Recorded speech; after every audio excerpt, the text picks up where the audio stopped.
Welcome, everybody, beloved poets. Welcome to Open Minds, Open Mic. We have such a delight for you tonight.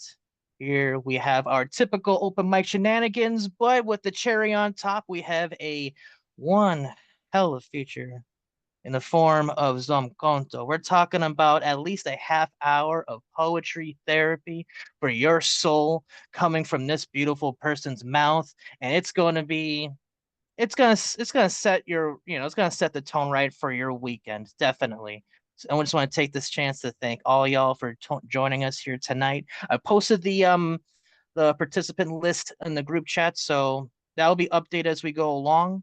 With that said, on deck we have Lantern Carrier, but kicking things off, please give it up for Alex. Unmute and take it away when you are ready. Okay, so Mr. Bear says hi everybody. And I think after I read my two poems, I'll log off because I need to get ready to talk to my grief counselor tonight. So one poem I wrote is to honor the people who got killed by Cold Gray. So this I actually wrote this because Cold Gray killed those people on a Wednesday, and I wrote this on a Saturday morning at 4 a.m. to kind of like vent out my frustration against the psychotic murderer. So this is a beautiful poem I wrote called For Safe Value, probably one of my best poems. This is poem number one. Then number two is the other thing. For safe value.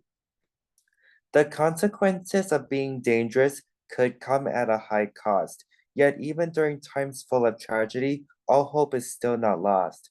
For the possibility of a better day that results from the willpower to move and improve even after the darkest hour comes from the choice to speak up and be heard while never underestimating the power of words. So be the light that shines through after the dark of night that results from the willingness to do anything right. For today is the day to make life wonderful by being the voice that would inspire people to aspire and reach their full potential. And through that desire to soar higher than ever before while never worrying about whatever the future has in store, there can truly be a newfound way of living full of endless possibilities. And even if a perfect world is impossibly ideal, it is up to society as a whole to make it real. One of my best works. Thank you. Awesome. Thank you for sharing. Everybody, please unmute and give it up for Alex at this time. Oh, and there's also Yeah, poem number two. Alex. Good to hear about the appointment. That's always good, folks. Yeah. Yes. Oh, and just one more, taken from Mistaken. Let me read this real quick. The desire for perfection could serve as a form of motivation, but defying the norm reveals the power of living with authenticity, as well as the nature of the human identity. And part of being alive involves the reality of making mistakes. So acknowledge any errors while striving to improve through the acquisition of knowledge and the willingness to move, to witness the beauty of being a person and choose to do better rather than worsen. Thank you so much. Hey, much appreciated. Double the pleasure. One more time, give it up for Alex. We love you. We love you, Alex. And we Before love we you can- too. Before we continue, I just realized that we did have a new person come in. Astro, welcome to Open Minds, Open Mic. I just want to take this time to quickly confirm. Would you like to participate in the open mic? Yeah, we would love to. There's a train going by right now, so it'd be a little loud, but me and Boo are both here, so we'd love to do something. Okay, I got you. I got you on the list now. Cool. So with that said, we're gonna go back to the top of the list here. On deck, we got MT Paridi, but stepping up to the plate now, please give it up for Lantern Carrier. Unmute and take it away when you're ready, my brother. Thank you, my friend. Mama Africa for Zomkhonto. Blessed be the ones who understand the wonders of the motherland.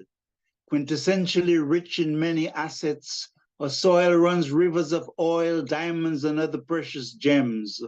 Our mesmerizing landscapes and wildlife are a sought-for signature of her magnificence. Our griot tells stories of our ancestral opulence, our greatness and contributions to man in this cradle of civilization. Cute children playing and laughing, hopping around firesides of stone and wood, conversing with wild animals before the invaders came, affecting their gleeful spirit. Now our emotions weep like a rainfall of painful memories, for while the chains of horror may have become invisible, history still ties her to mental scars, even in a river of longing. A great heart still nourishes the lushness of a verdant green forest, her magnificent Victoria Falls, Zimbabwe, ascending with the peerless grandeur of her mountains, the gracefulness, allure, and elegance of her people, the uniqueness of her flora and fauna. Her core was always mystical, like her prophets, adventurers, like her many nomads, jovial, her goddesses with cheeks and lips like sunshine, gleefulness of heart that always seemed to dance with no feet, even in the non-harvesting segments of her seasons.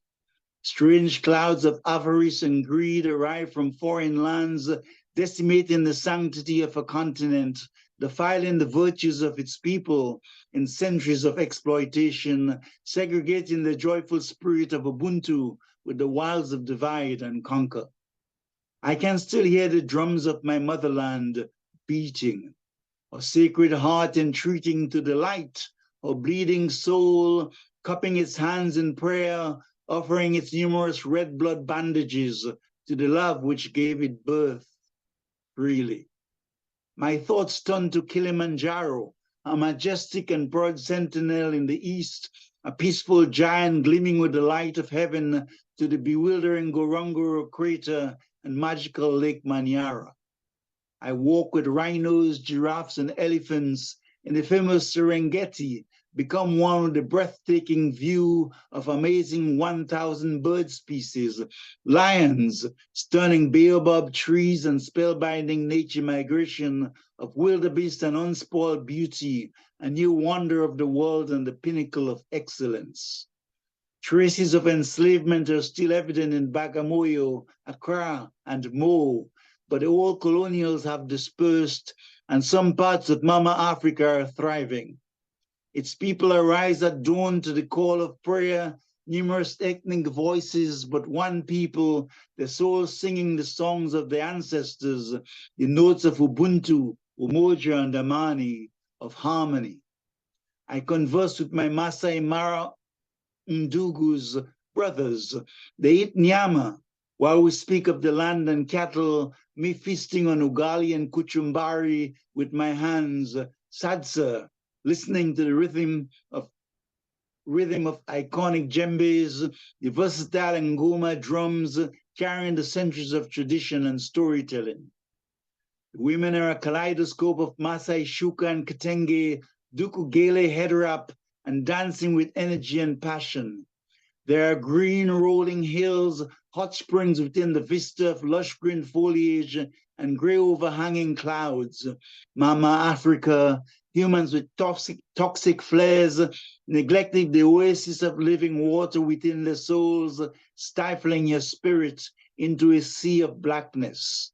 Yet you rose higher than your daughter Angelou, a piercing light shining on your bustling markets of Accra, Arusha, Nairobi, Harare, Johannesburg, Lagos, and more.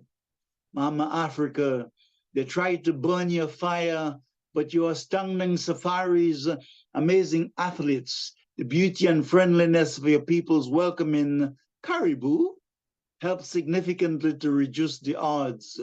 Your peripheral shopping malls ascend in a wave of illustrious lights, whispering of the decor and splendor, the thriftiness of the city. Mama Africa, ripped of your innocence, faced with bigotry, inequity, and injustice, love still lights up your inner suns and moons, conspiring to align your innate synergy so you continue to glisten anew.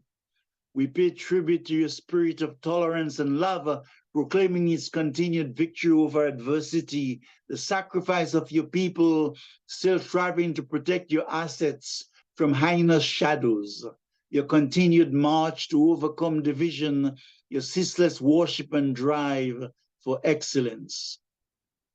Ishe Kamborera my Africa. Kaisi mudzire sitarayo. Inzwa imiteu yedu. Ishe komborera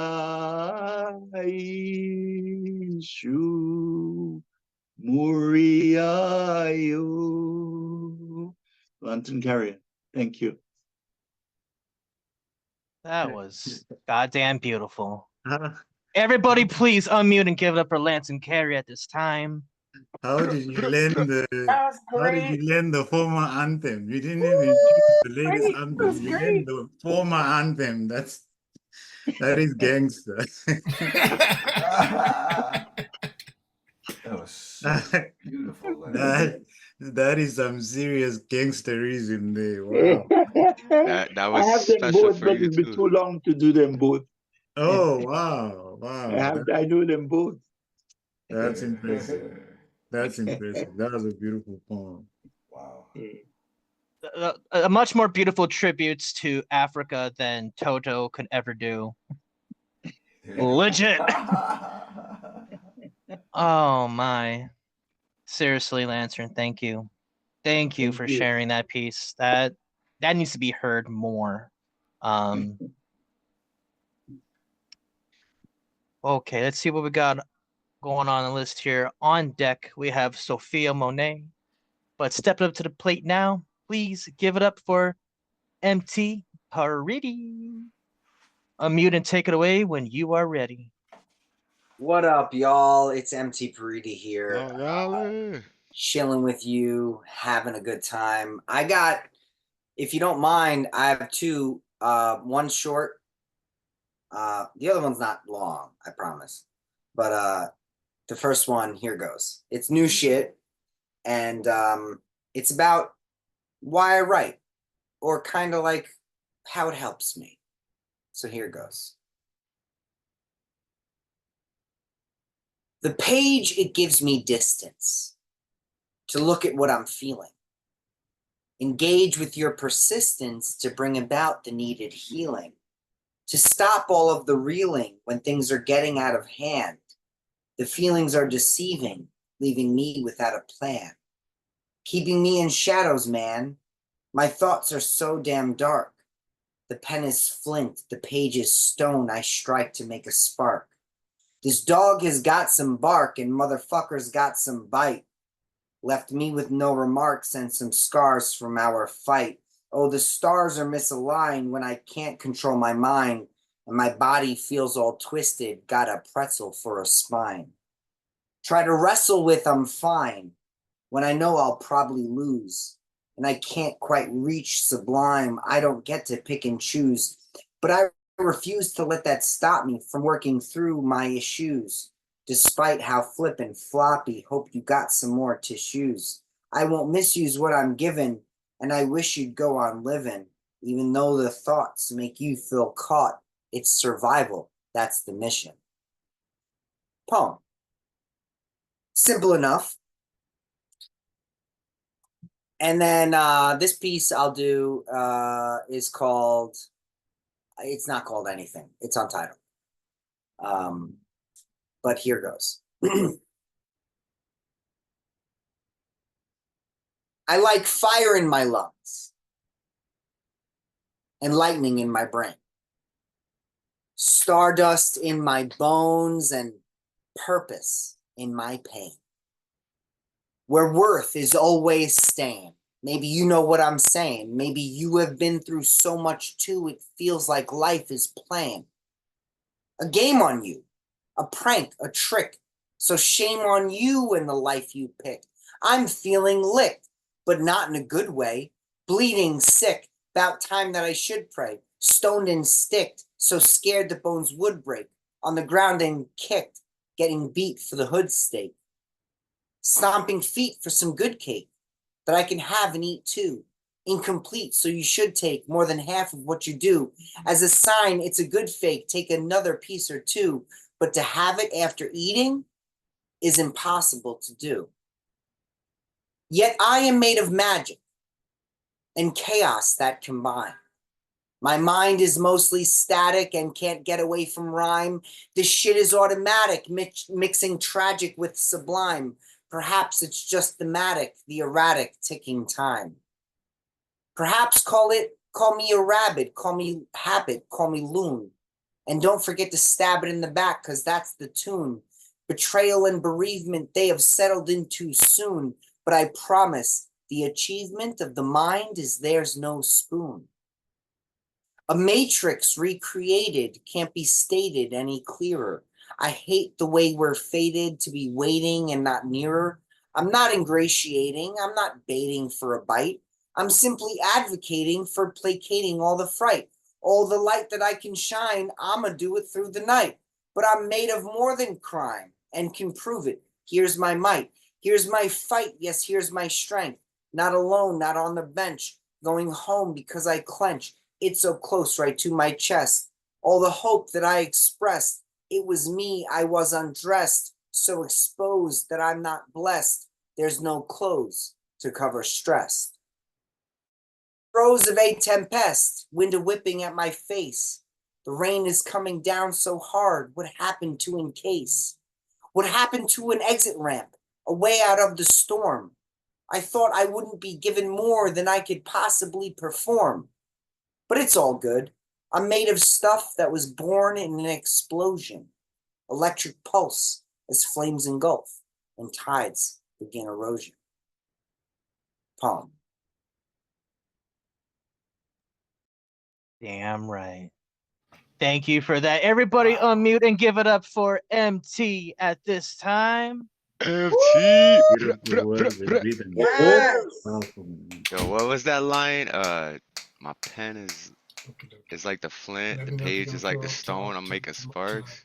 My pen is flint, the page is stone. I strike and make a spark. Making Hell spark. yeah. Ah, that's just fire right there. Straight literal fire right there, man. Yeah, man, you've been putting in work. You've been putting in work, folk. Like it's coming out. Like you put thought into that shit. Like it's showing. Your craftsmanship is showing. Like that's dope. Yeah, Word, CP. Thank you, man. I really appreciate that from you. yeah, man. That's just dope. Thank you again, MT. All right, just double checking the group chat and just trying to update the list as I go along. Just letting you know, okay, you got the memo, Tom. So it'll be Thomas before CP before Zomkhonto. Before we get all that on deck, we got Jane Spoken Word. Let's step it up to the plate now. Please give it up for Sophia. Unmute and take it away when you are ready. All right, I'm ready. So, this is a newer piece that I wrote. It was written off of a prompt. The prompt was The Ultimate Rewind, and the prompt for the title was May I Reclaim My Time. And I named my piece Goodbye. A waste. A waste. If I could regurgitate, I'd chew the cud, remove your love from my plate. But it's too late. The time it would take to remove this weight. I never asked you to enter the classroom, learning lessons I should have walked right past you. Now I'm stuck in the bathroom. You give me diarrhea. Wish I could take it back, reclaim my pain, unchain my time, release my mind. Please release me from your energy. Unbecome a friend to me. Not like an enemy, more like an empty seat. Let your space be replaced or simply erased. The clock. Rewind, unfind, unfollow, unswallow. Tomorrow, let me borrow yesterday. So I can take our conversations off rotation, station on my frontal lobe. I just wish I could let you go. But it's not that simple. Your words aren't written in pencil, permanent marker. Couldn't get any sharper. Your gun, I mean your tongue, left an imprint on every minute, every second, every hour. Give back my power. Please release me From this black hole, take me back to zero. Take me back to hello. So I can make it. Goodbye. Goodbye. God damn. Everybody, please give it up for Sophia Sophia. Monet. Woo! Sophia Monet at this time. Yeah. Yeah, yeah. Powerful, powerful. Yeah, beautiful, beautiful work. Thank you. Thank you for listening. And then it's only been your second time here, and it's just it's like yes, just thank you. Thank you for bringing your Welcome energy, home. your Welcome artistry back. here. Welcome to Oh the boy. fam. Thank you for having me. Okay, we got a couple more posts before our feature. With that said, on deck we got Thomas Open Minds, but coming up next we got the host of Word Jammin', which is on Tuesday, the 24th of this month at 7 p.m. Check it out on Instagram. Check out Jane's Spoken Word. Unmute and take it away when you are ready, Jane. All right. Thank you very much. I'd like to start by just acknowledging Lantern's piece. It was so beautiful, Lantern. Thank you so much for sharing that piece. So I have two fairly short pieces. First piece called A Walk in the Park. Ain't it a shame that Black folks are safer when they walk in a pack, avoiding a triggered bullet in the back? Fuck your AK-47, your killing machine, your deadly weapon, spewing God-speak hateful venom on your great white way to heaven. A finger on the trigger. The time has come to stop the gun. No more false narratives spun. What if the dead one was your only one? Gunned down in a rush of blood, face down in a pool of mud, drowning in tears of human floods. A tender voice calls out in the dark. A little boy died alone in the park. Blue man extinguished forever his spark. A finger on the trigger. The child can't be blamed for playing a game. Say his name.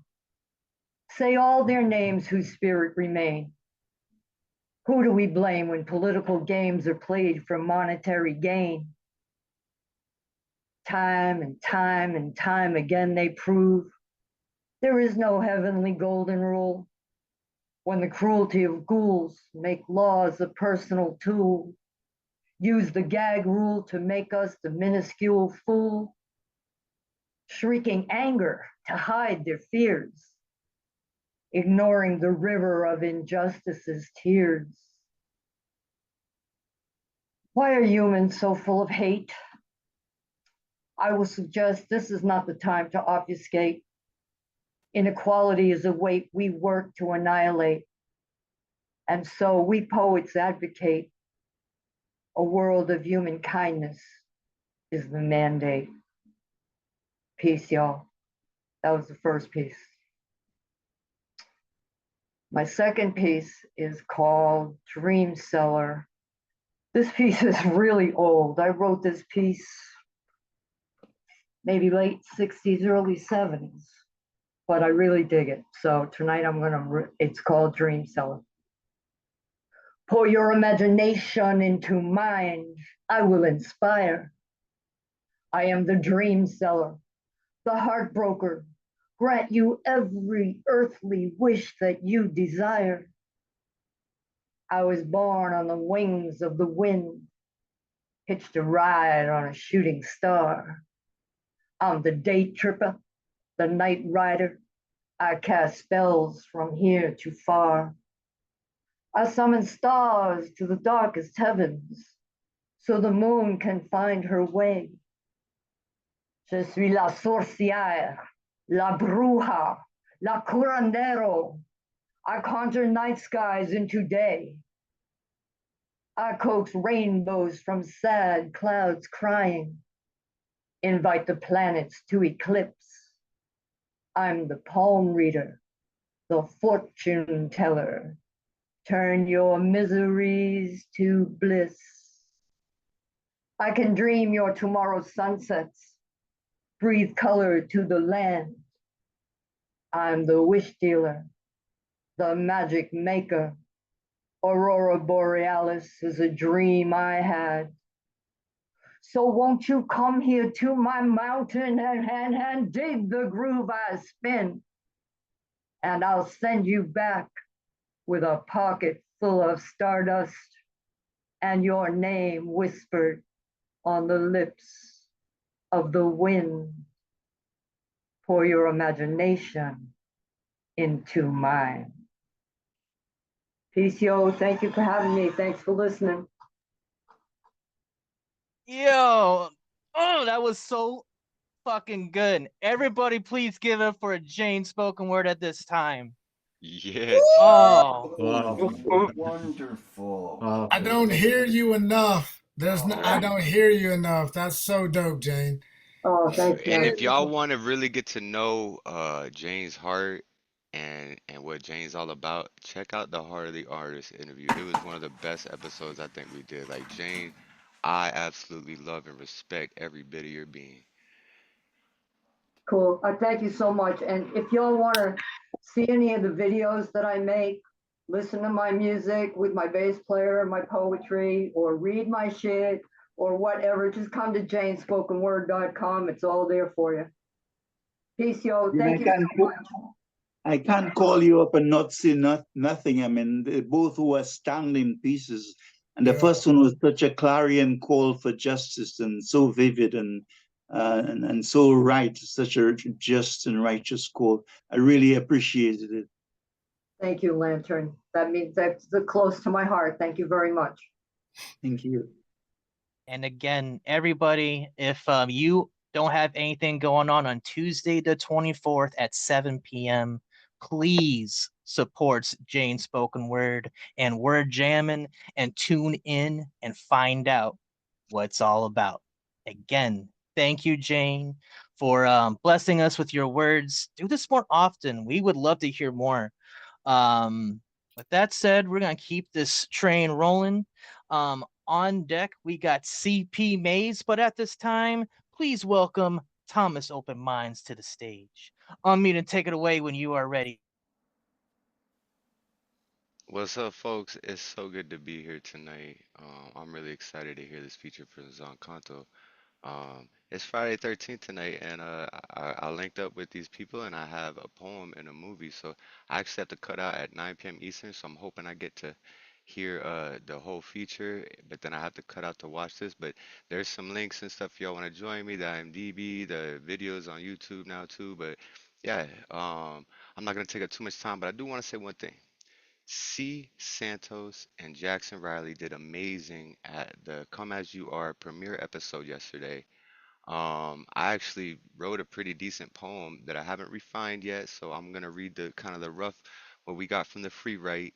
Um, and we had several prompts, and the prompt that it seemed like most of us had chosen was Dear Reflection. Hey, you, I see you seeing me, believing in we, my sweet dearest reflection. It seems these years have left a progression on this face of ours. So many hours we have spent wasted on contemplation, these lines wrapped tightly around our mind. I'm glad to see you're doing fine. The times you were sad were hard for me. We finally seem to be breaking free from the trauma we have sailed in, the failures that derailed us. I'm so glad we can look each other in the eyes once more without crying or feeling remorse for not accomplishing more. I'm sorry that your back is sore. As you know, it's been a rough life. Thank you for being right by my side. Even when you hide from this reflection, trying to ignore our imperfections, I feel blessed when we are both on the same page. Let's spread love and dodge the grave. Maybe play a montage of all our victories in lieu of pain. I'm glad we are the same, 'cause you get me. I hope you never forget we. When I step away from this glass, keep us in your mind as all the time passes us by. Peace. Thank y'all for listening. Everybody, please unmute at this time. Please show some love for Thomas. Open minds at this time. Yeah. Beautiful Beautiful piece, words, brother. man. Beautiful Love words. you, Tama. Beautiful words. Once again, that was Oh, written at C show yesterday, so make sure y'all check out next Thursday because we had so much fun. thank you again, Thomas. And again, check out Come As You Are every Thursday at 6 p.m. in this very Zoom room, hosted by C. Santos and Jackson Riley. If you're struggling with writer's block, it's the perfect open mic to go to with prompts galore. Anyway, before we continue on the open mic, I just want to finally confirm a couple of people. John Michael, hello. Would you like to be on the open mic? Yeah, we'll read a piece. Okay, I'm gonna add you. And Principe, I saw that you joined in. Welcome aboard. I just want to confirm real quick if you would like to be on the open mic. Yes. Awesome. The more we hear you, the better, brother. Cool. All right. With that said, on deck, we have our feature, Zomkhonto.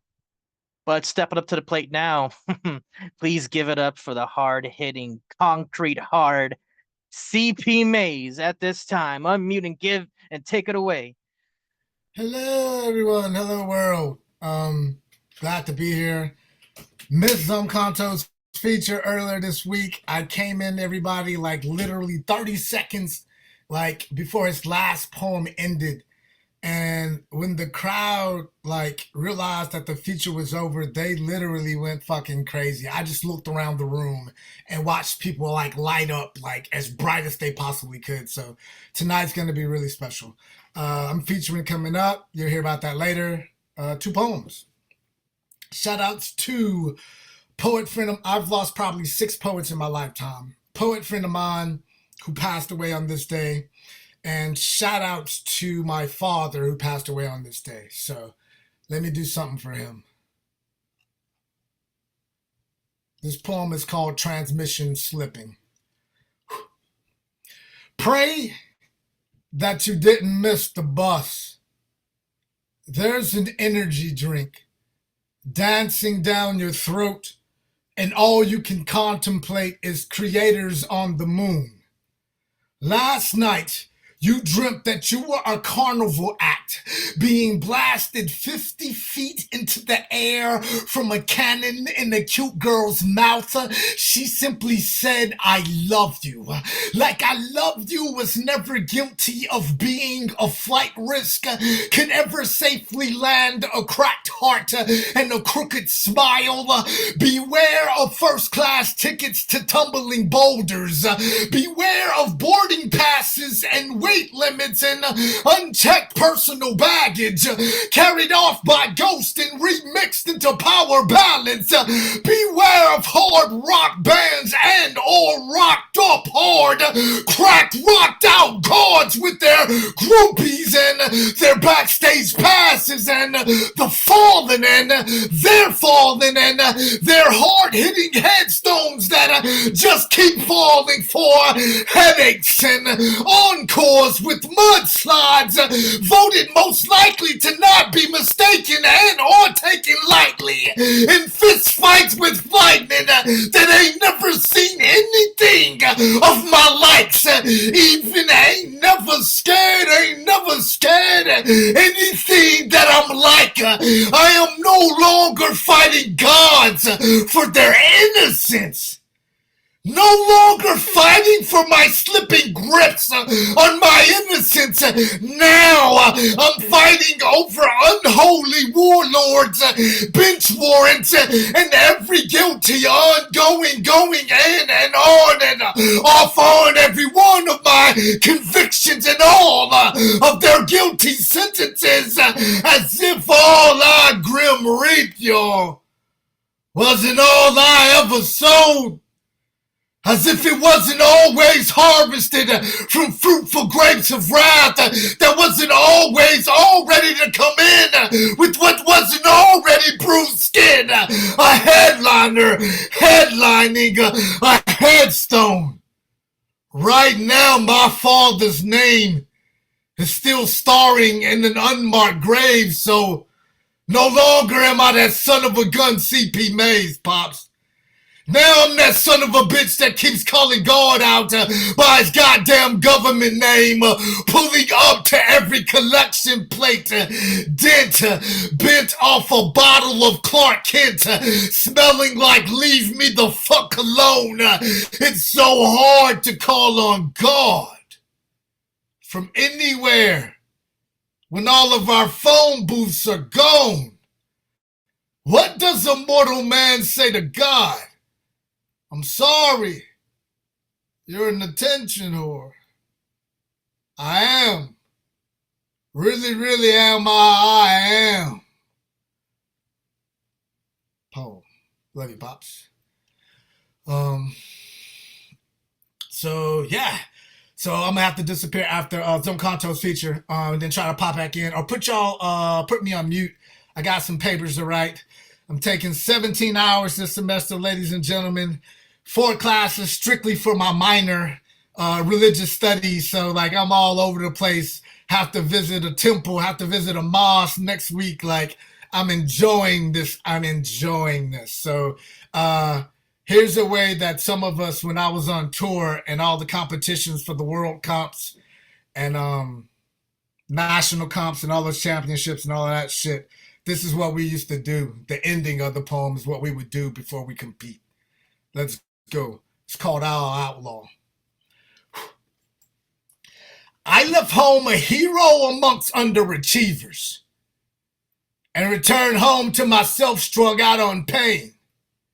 Addicted to chronic nightmares and I love yous, here I am.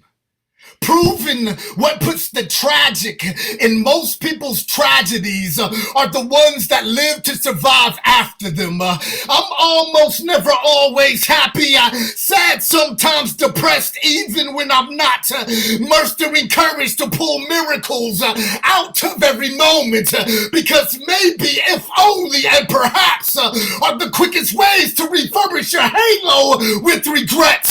Before I give up the ghost, I want to know the feeling of loving myself with the same intensity that my hate does. I often tell the man in the mirror, don't you dare call me beautiful. If you want me to believe anything else, you have to say, most days my nights run together like Jack and Daniels. Throwing ice rocks at glass houses because slicing my wrist won't provide enough AC needed to cool off the fire.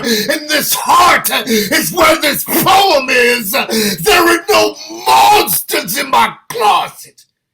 But when I'm still, life's still frightened to go to sleep, it's only because I'm deathly afraid of waking up all alone with the devil in my bed, so I dream. Like the true meaning of life told you not to. Like the Grinch that stole Christmas still prefers you shop with your credit cards. You see, I never believed I could buy back my beauty.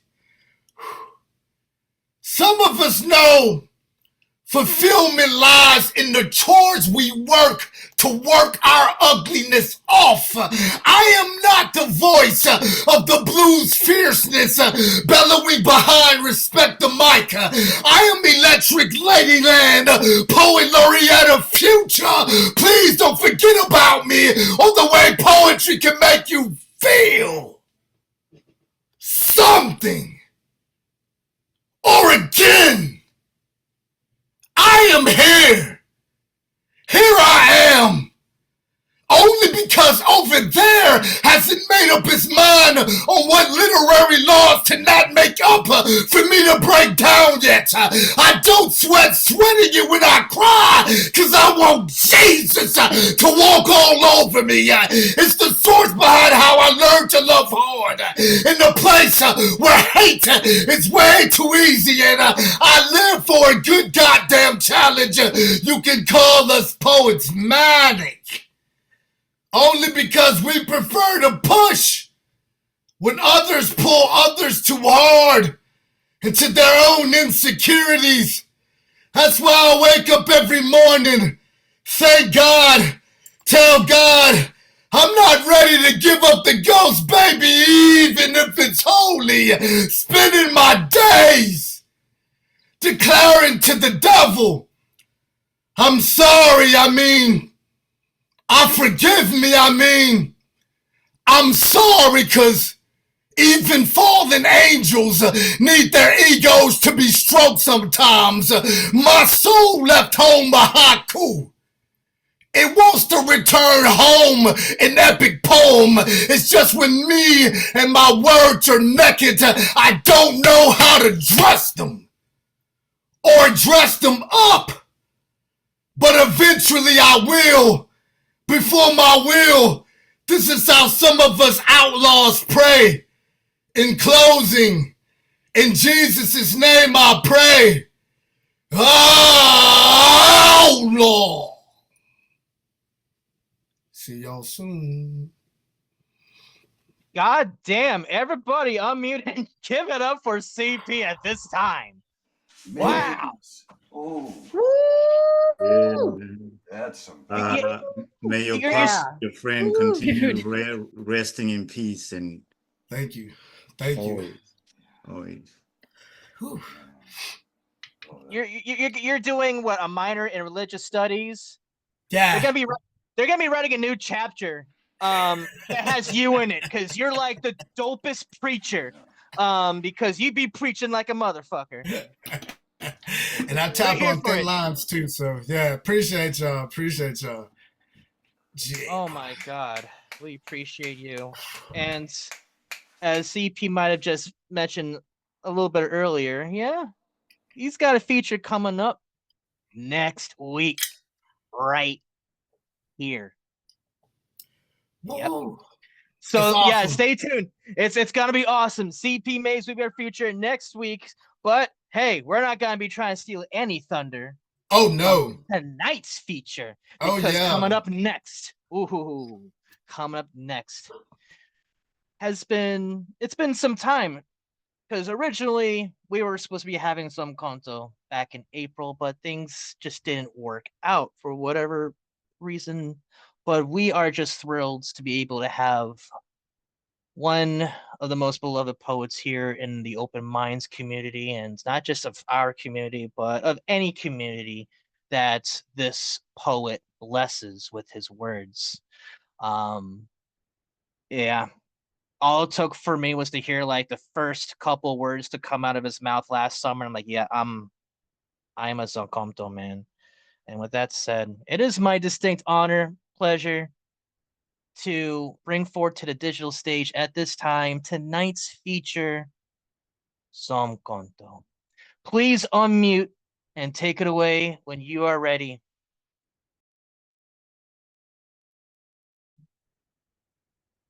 Ngiyalibonga lonke elize lapha ukuzongisekela.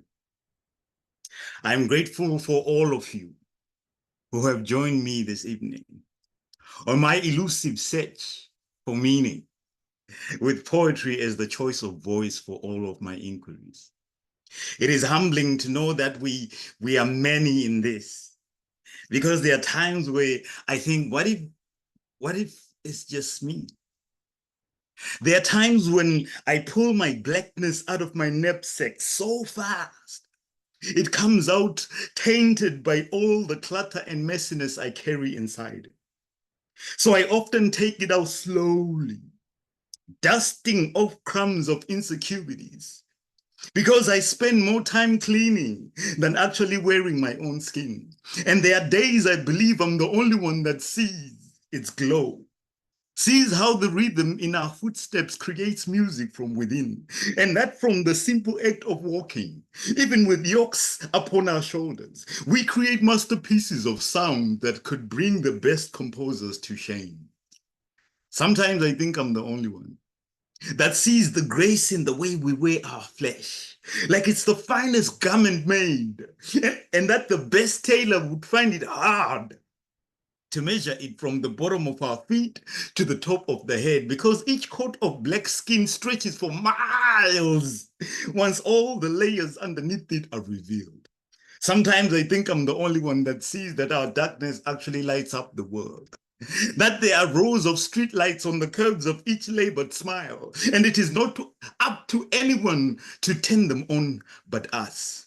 That my hair is a crown, nappy on purpose, because each dreadlock could have been a noose, but instead it's several loose strands from the weeping willows inside my soul, watered by tears which I am too proud to let this cruel world see. So I turn my tears into waterfalls within and grow my own forest from the roots within my pain. Sometimes I think I'm the only one that sees that we are bold and beautiful, that we stand tall on legs that have become as unmovable as those of bronze statues, only because we are rooted to our ancestors' legacies, which live on in the voices we handpick from the blistering cold air, because our ancestors still breathe at nighttime when the world is sleeping, and their sleep is still disturbed to this day. To this day. That our lips are full and luscious, a canvas for our own voice, that we are the storytellers, the keepers of the truth, that our bodies are a work of art, a symphony of curves, that we are celebrating a life of dancing with the stars, forming constellations of our joy within each moment. At times I think it is just me, but most of the time, I'm actually positive it is all of us. Some silently, some thunderously, but feeling beautiful, even when struggling to breathe. Zomkhonto. So that gives me comfort when we make all these poets of self-interrogation, which are merely letters questioning the world itself. Because to be honest, at this rate, I'm thinking, how many more generations do we have left? And what is their lifespan in the midst of all this social indifference? So I often wonder what I would say to the next generation to perhaps warn them about certain things. Because if I wrote a letter to the next generation, I would conceal it underneath a lion's mane, so that only the brave can risk a close shave with death to retrieve it and preach it to the unprepared. Make sure it is not lost to them that it takes pride to hunt for words that are not confined to the margin. Words that spill the guts of their truth while ripping open the stomach of history to uncover the inside story of how our people came to be. But then it occurs to me, what if? What if there might not be any more generations to come? Have we asked ourselves? That if your grandfather's rocking chair would suddenly be turned electric as if no one blameless had ever sat there, and the bed that your grandmother lay in would become where the last of your seeds would be strapped in, injected with a hatred for their own ancestry, such that they would choose suicide over trying to hide from mirrors that show the slightest hint of your identity, what would you do? So in the end, why write to a future that has chosen the grave and fed red poison to its own ancestral name? I remember the innocent love letters that were passed down from desk to desk until they reached me at the back. From this girl who claimed she was too shy to sit next to me. But had I read the future enough to know that we would not tie the knot with the silver lining of the most breathtaking cloud the sky had ever hosted, then I would know at that time and would have noticed that those letters were booby-trapped with unseen trauma. And that the same hands of boys passing them down the rows of desks would later feel upon her breasts while I cried over the spoiled milk those breasts spilled upon my heavy chest. Now I mistrust any notes slipped from one hand into another, let alone generation to generation. So why write them a letter? So instead of wasting precious ink writing letters, why not free that ink from the pen? Tattoo scriptures across our skin and walk naked into the town square. Let our bodies be the blank page. Because since we've all grown too lazy to read, what likelihood remains that our kids will recognize the smell of a library when it burns down? Of its smoke rising to choke doves with love letters tied to their feet, causing them to free fall to the ground, landing on the steps of the post office, which has long since become a ghost town. Why would we put our handwriting to the test against digital text when emojis carry much more memorable expressions than our faces could ever sustain? I would rather tattoo my naked body into a miracle of emperor's clothes with a detailed map to every single hidden pot of emeralds and gold. Swatch. And funny enough, we have also had our fair share of members from previous generations who also felt scared on our behalf. You know, because as is often the case, those from before, they always have something good to say about their back in the days, as we are doing now.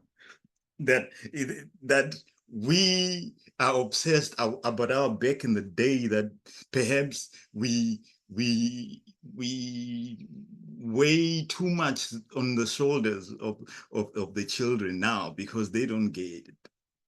Because I hear that back in the day, you could order true love with French fries on the side because you knew that the farmer was anti-chemicals and that the French kisses were just a bonus because you wanted lips soaking in the very energy of I love you. I'm so happy you're here. Then love got cancerous, and you could walk down the street counting dozens of open mouths that had sores from carrying love on their lips, and it saddened songbirds how many people chose to stay inside more. Back in the day wasn't even so back in the day because we used sundials to calculate time. So the sand was always put to good use compared to now where all sand is thrown into fresh graves. So none is left for our gardens because even roses got darker and darker until each petal looked like the Grim Reaper's coat. Remember when you could gloat about good neighbors? Now all this currentology has neighbors complaining about you just raking leaves than asking if your tree needs some water.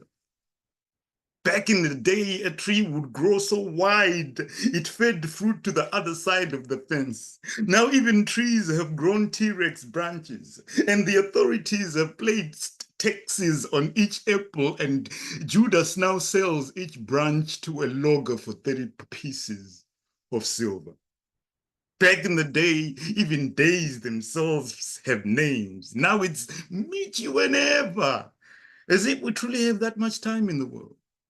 And when you die, people flock to your grave like flies on shit, knowing damn well they continuously shit on your legacy.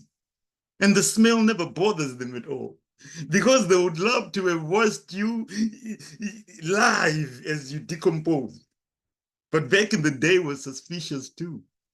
Because no matter how much time and how much time it had to warn us about today, we were so damn sure back in the days would remain what it was. So when we started losing the things we love, the clock was too old to be unwound. Back in the day, tried to warn us that there are so many sewers that can burst at that very same moment when everything smells like heaven. And that way, when it overspills, you won't be able to tell which is hell and which isn't. Back in the day, you could have never doubted each heaven that you visit because real angels once resided there. Kawate.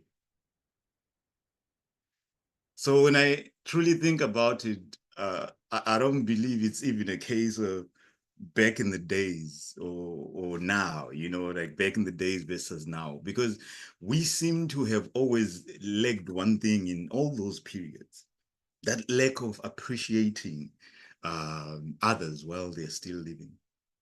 And I believe this is the disease that predates all others and often kills people while they are still alive.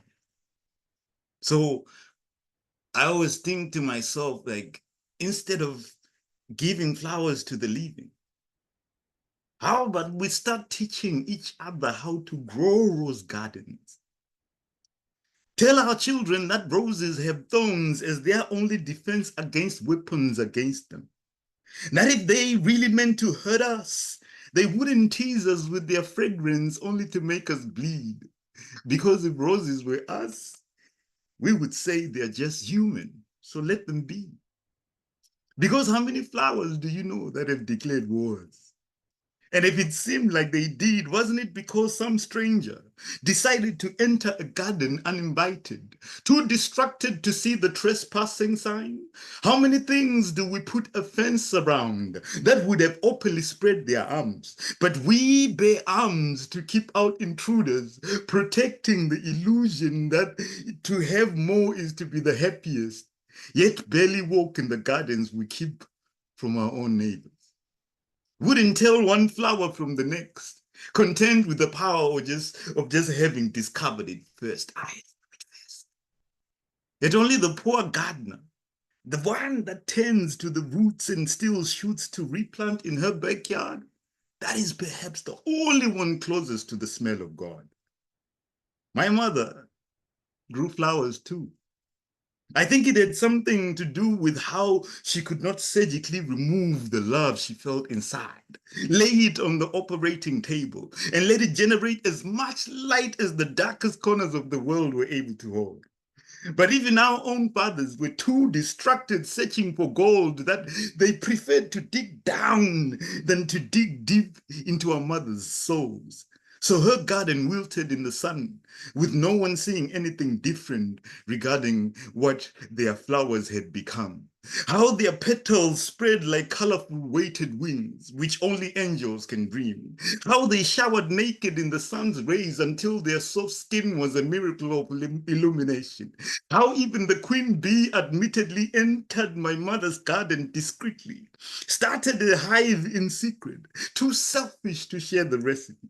How the ghost of every bee still swarms my mother for sweetness, and that the ghost of every flower that wilted shields her smile with its petals, weaving a quilt made of every aroma which prized her spirit open to reveal its innermost garden, with no trespassing signs ever posted, except to leave everything the very same way you found it. Sri Lanka. And I respect that why there is that lack respect for life, for liberties, for peoples, and for creeds, is because of that failure to not give love to the living. I've seen a lot of violence in my life, often gender-based, and was too often powerless to have done anything about it. But our responses and show of not only concern but action is what differentiates us from whatever monsters walk in our midst. So I ask this to that punk of a man that would rather leave his lover dead inside and not stay long enough to remove the unmarked grave he left in her smile. These are my questions. When you are playing grave digger with a shovel to her lips, burying any words that linger and persist, begging to be spoken, do you feel satisfied that you have broken the only ground that held the sound of her voice firmly rooted to the roof of her mouth? Does it bother you that each blow of violence leaves her quivering speech leaking through that roof, 6 feet deep into an irredeemable silence, which makes it impossible to unearth the letters of her ancestral name? And since unmarked graves cannot form a single sentence without spelling the source of her pain, what will you write on the tombstone of her tongue? That here lies a muzzled speech wrapped in blooded sheets that had nothing meaningful to say? Do you have 10 tons of padlocks to the trapdoors of your shame, such that your raised hand struggles to come together in applause, but instead falls into a terror of knuckles? Perhaps more important, Has anyone asked you these questions before? Or do you avoid them to protect your infatuation with breaking her jaw?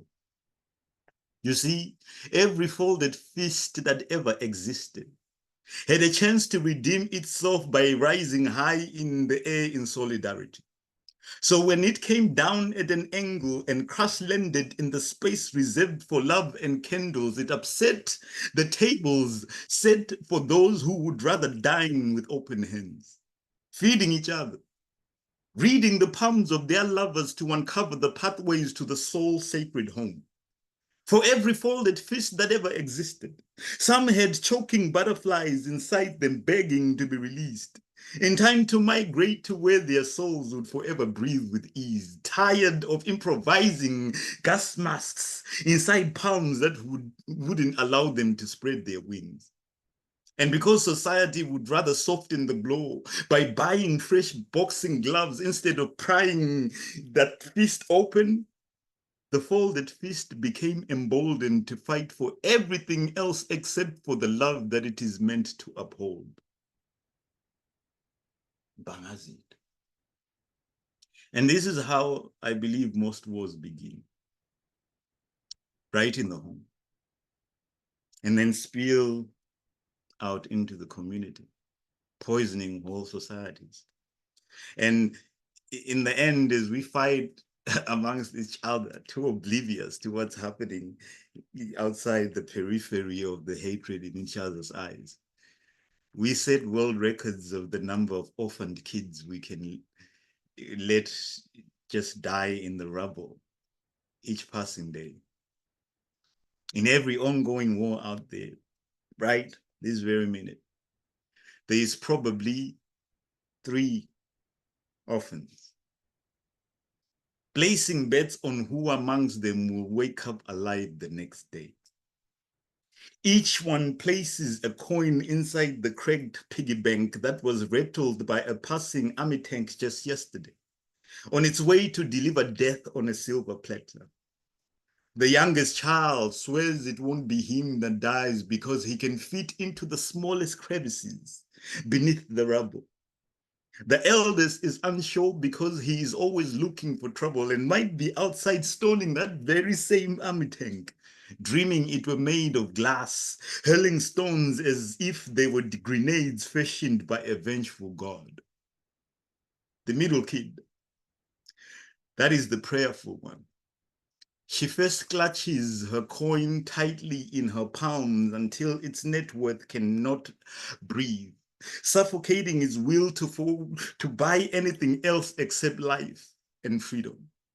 The other night she prayed for rain and it accidentally rained bombs, so nothing can be planted anymore besides landmines. The other kid begs her to hurry up and place her bet because they have been impatient with this God who ain't shown up just yet. Perhaps up there gambling with the devil to see who wins hearts in this bloody war. So the waiting begins. 3 kids with a gambling problem, which took hold of them the night father left with what looked like a rifle and never came back. From that moment on, they knew the cards he was dealt, because in every war, greedy men gamble with the lives of the innocent, setting a precedent for 3 orphan kids to unearth a piggy bank and cast lots on which might end up in the Grim Reaper's frying pan. And the middle kid, she knows there is a price to pay for every coin that is placed on the heads of the living. So she grips hers in her palm as if to squeeze all value out of it, so that there is no way that death could ever benefit. But that doesn't stop the other 2 kids from throwing a fit. How can a prayer be so long? Did she not pray for rain and it rained bombs? Did she not see mother shot dead for raising the alarm? What is she praying for now? As she wraps up, she picks up the piggy bank, places her coin inside it, then smashes it on the ground.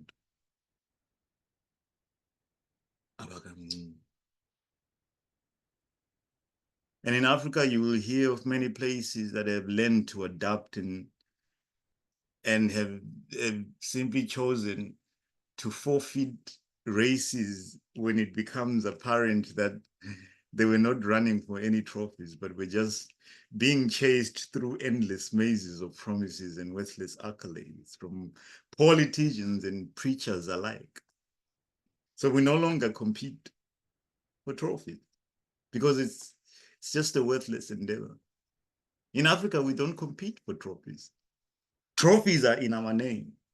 We used to climb volcanic mountains way before the Olympic flame. So when we tell you our lives are already a sport in itself, a blood sport, believe us. Like some nations in this world, we have survived the most blood curling of triggers, wondering if the man with the starter pistol is trigger happy. We have long known the daggers from turning our backs to strangers, so we do not start running until he has put away his gun. We have run races that keep stretching the 100-meter dash to a dash longer. A dash longer until we are the last runner in a marathon where everyone has gone home, where they've even watched the reruns, had several kids, and forgotten they ever ran, let alone run from anything, while we remain always chasing the next thing.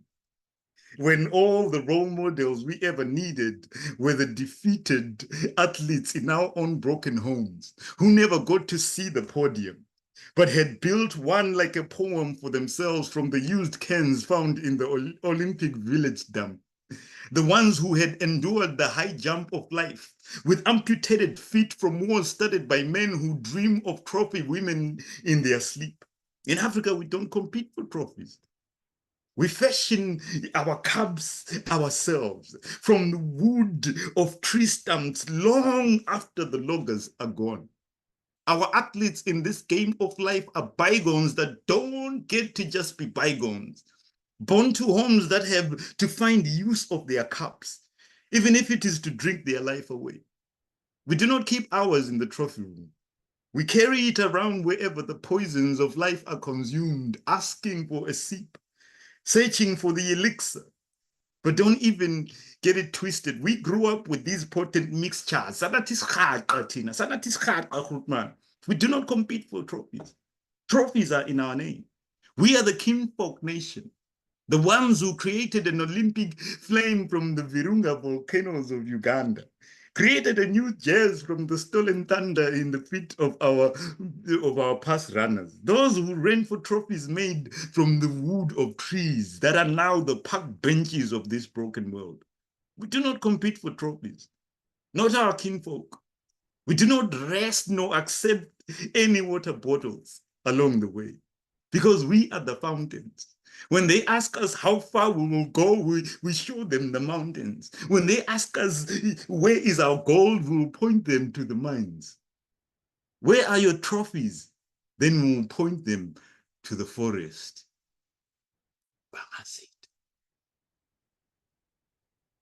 And what always makes me proud about myself and some of the people I've met along the way who have become very good friends of mine and fellow warriors in this very vulnerable existence of ours is that they know one single fact about life. That when someone hands you emancipation, they offer you piecemeal freedoms that will only last you just well before breakfast and not after. But when you give emancipation to yourself, you build a kingdom that feeds you well past an entire day.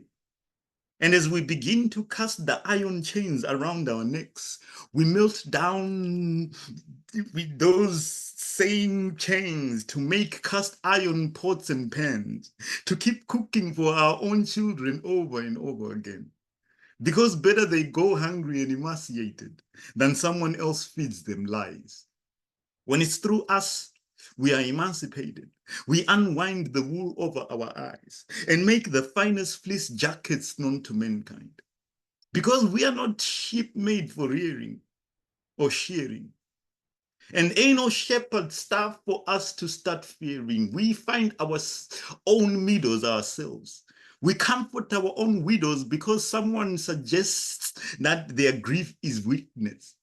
When we emancipate ourselves, we take our own tears, turn them into raindrops for our own clouds, so that no one will have to claim that we ever approached them for rain.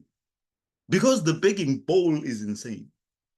It is always begging to be replenished. And because whatever grain is left inside it is not from our own hand, it is the quickest to vanish. So when we emancipate ourselves, we become our own ceramic artists, making bowls that know the outlines of our own fingers, and making vases that hold water so crystal clear like our children's eyes. For we are consistently freedom seekers, prying for all remnants of freedom underneath our skin, tracing back the footprints of our ancestors so that we can apply balm to the lines left by the cracks on their fleeing feet, weaving our own flags of independence so that when they fly at half-mast, it is us performing the burial rites of our own warriors, architects of our own laughter in a world trained to laugh at our pain, trading routes of our own possibilities, anchors to our own trading ships, because one day they will ask, how does it feel to be free? We should answer that question like there is a beautiful wind beneath our wings. Answer it with the arrogance of eagles soaring in the sky, declaring loud and proudly, we shall answer you when we choose. We shall answer you when we land. Zomkhonto, Kabatela, Mzilankatha, Mpangazitha, Ngwaneka Ngwade, Ngwaneka Mansumpa. Thank you all.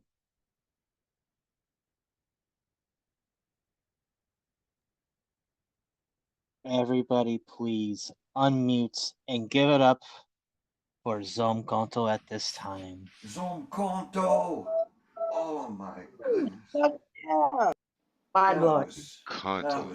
fire, What a man. ride. I love the transitions too. Like it was like the way you introduced each poem with just like straight wisdom and then went into the poem of it. Like that set, I could tell that you like really put like a lot of love and thought into it, and like the content and the poetry itself. I'm like, bro, masterpiece level. Like we need to put you in front of the UN and we're gonna have world peace by next week. Like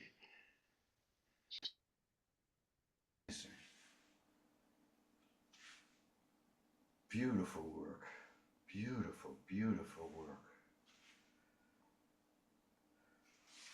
The way you were able to intertwine your pieces with such a crisp narrative. You really took us for a ride.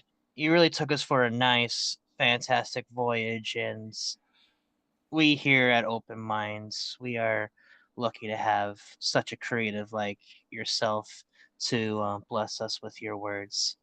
One more time, give it up for Zomkhonto, our special guest feature. Blew my mind. That dude's ridiculous. Every time he touches the mic, he sets it on fire. Like he just like I don't know, maybe you were Johnny Storm in your past life or some shit, man, because you just can't help it. Like you burn down buildings with what you do, man, and I'm thankful that you always approach your work that way. Right? You never half-ass your pieces. You never go short on your performances. You always give all to your work. And that shit is where it's at. That's how you know that you're feeling what you're giving is because we're receiving that energy too. Appreciate you, man. Thank you for taking us to Africa. That was just amazing. A true wordsmith of his kind, definitely. I mean, those images that I'm going to put together, man, those images are pretty difficult to do. And but not only does he does them so well, but they're so on point, and they come one after another, just so very intense, really vivid and strong images, and the use of words, and you know, we both rivers, and with our eloquence. And Zomkhonto is like a djembe which is beating. It's a river with the djembes which is beating with a lot of power.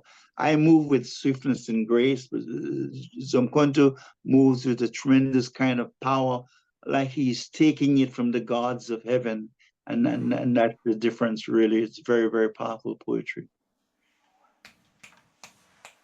Just very lucky to have Zomkhonto here, and again, just really glad to make this feature happen and to have all y'all here tonight to witness what was poetic magic.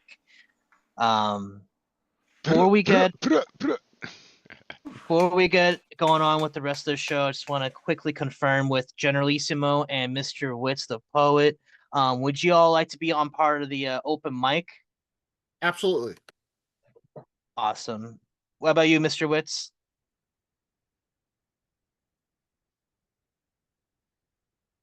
We will get back to you at some point, but I'll just put parentheses on you because usually you like to spit. Also, I just want to like double check with Elemental. What's your vibe? How are you feeling about performing tonight? Still kind of on the fence. Keep pushing. Okay. All right. I still got the parentheses over your name, but I'm gonna be updating the list. Give me one moment. And now it is posted on the group chat. With that said, on deck we got Mayvi Hendricks, but bringing us back into the open mic here at this time, please give it up for Marianne Taft. Unmute and take it away when you are ready. Thank you so much, Dre. It's always a pleasure on a Friday night. Great to see you, Thomas, and poet friends. And of course, congratulations to you, Zomkhonto, on an absolutely riveting feature this evening. The rising action has been fantastic this evening. The climax, of course, extraordinary. And I am more than delighted to stand in this particular place to begin what I hope will be an equally delightful denouement this evening. Because we are not only, but also north, south, east, and west. Tenacious baobab and lilies, blue lavender to honor the sky. Our past is the launch pad of the future of every star. We are the wellspring of mother's kisses that gather in cascading dreams and smoke. From horizon to horizon, we are every indigo night whose whispers lifted devils from dry footsteps and spun clouds that rained fire-throated cries under every searching sun. We are eyes that stare in terror and gazes focused on freedom. We daub our skin with blood and ashen souvenirs. We drum the diamantine briars from our sides and mine our untarnished future beneath lustful striations of gold. The universe expands in our sight, and we grow large in its embrace. We are not the destination, but the point of all departures. We are seekers who crave the path. We are not only a place. Thank you, poets. All right. Thank you, Marianne. Everybody unmute and give it up for Marianne Taft at this time. Woo! Absolutely. I love that we are not the Decent. destination. That was nice. We are not the destination, but the point of all departures. That's beautiful. That's a quotable quote right there. Thank you. With such a honey smooth delivery, honey sweet delivery. Always a pleasure to be hearing the work of Marianne Taft here on Open Minds. Thank you for sharing. Okay, so this is where things get a little bit shifty because apparently Mayvi is not ready. So Elemental, you would have been on deck, but right now looks like you're slated to go. How are you feeling? Sure, man. I'll let it rip. Why not? All right. just really not feeling the greatest. But I'm gonna let it rip, man. Because Zomkhonto comes through, he came through, and he does what he does. So probably not gonna jump on his camera though. That's just horrible. But I want to say to every poet and artist who came before me and after, your energy is important.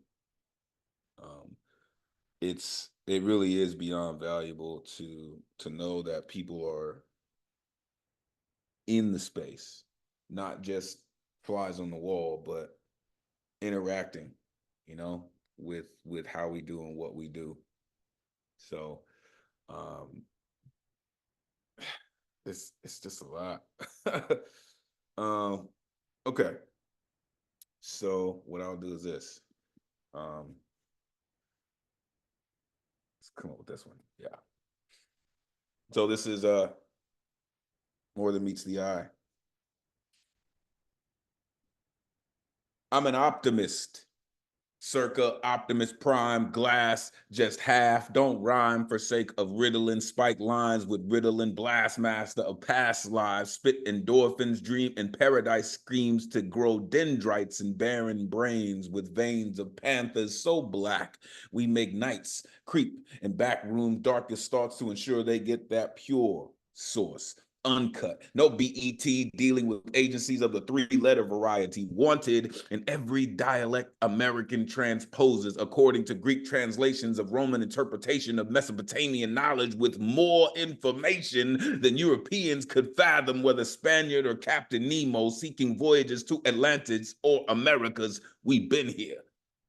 20,000 leagues above or below sea level, headed conquerors calculate conquests and eras erased or famished tongues forgotten by history's ominous omissions of all things color, vivid as princes, rifts and purple rain, where plains of shame shade become landing zone. I mean ground zero, cocaine palisades where hate on parade smells like fresh powder, call it winter. Snow White, no dwarves, we breaking bad habits, throwing shade the size of United Fates at designated time, eclipse style, burn eyes unwilling to see, we truth down to molecules, miraculous, dangerous as brackish habits from San Marcos to Calabasas, slums to castles with magnificent walls that sprawl gutter to gutter where moat of tropes drown you in illusions of hope like assassination attempts or assimilation capsules popped, call it sweet dreams.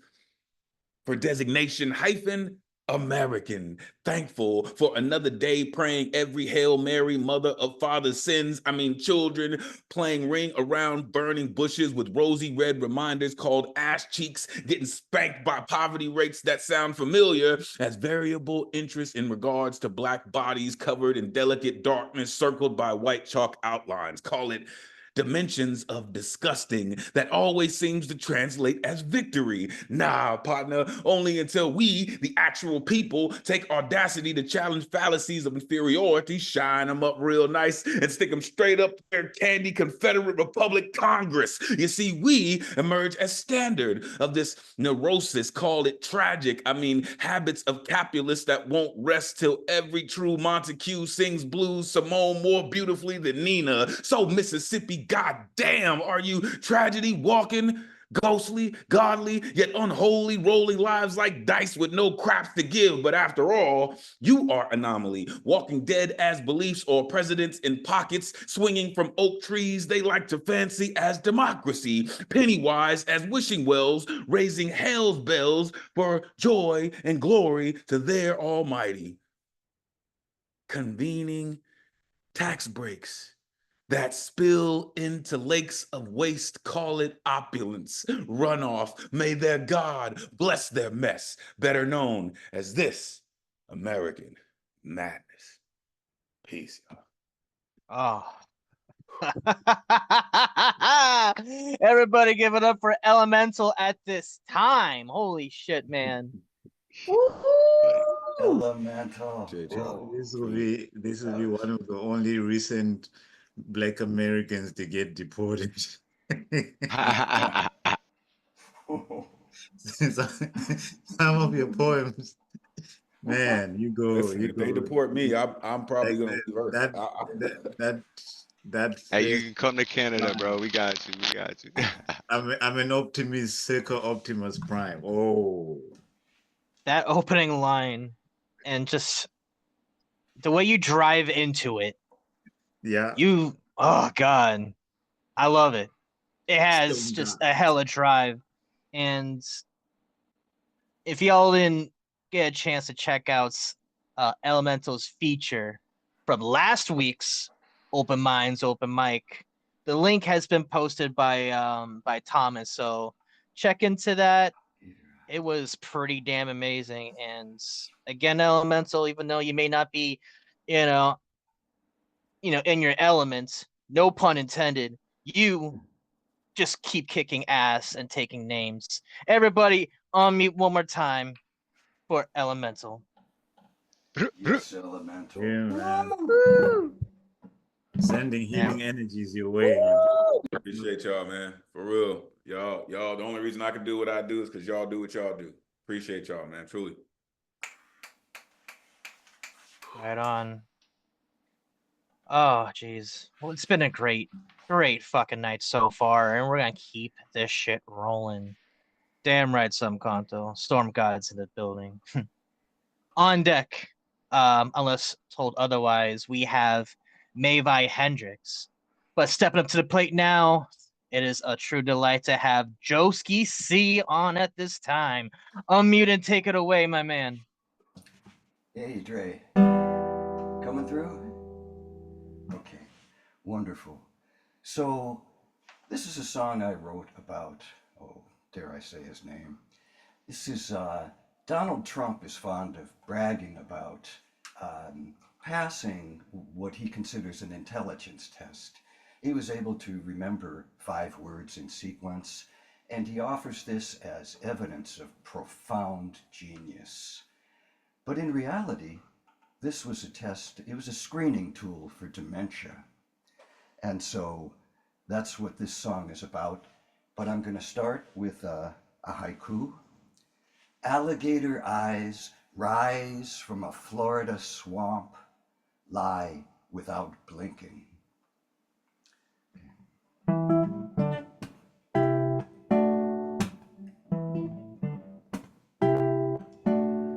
Person, woman, man, camera, TV. Person, woman, man, camera, TV. Let the test shine a light on what we wonder every night. Where is the heart? Where is the mind? Atrocities of every kind. Where is the love? Where is the love? Where is the love? Where is the love? Can't brag less, you're the best. You passed the dementia test. Diagnosed, so insane. How else do you cause such pain? Where is the love? Where is the love? Oranges were meant to peel. Beneath the rind, there's nothing real. Everything you steal is what you've got. Takes a lifetime to create. Orange helmet, heart of hate. Bigots can relate to who you are. Person, woman, man, camera, TV. Person, woman, man, camera, TV. Let the test shine a light on what we wonder every night. Where is the love?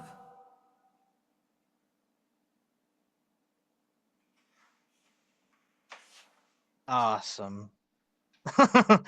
Thank you very much, Joski. Everybody, please give it up for Joski C at this Where is the time. love? Give all the love to Joski for that. Always on point, brother. Just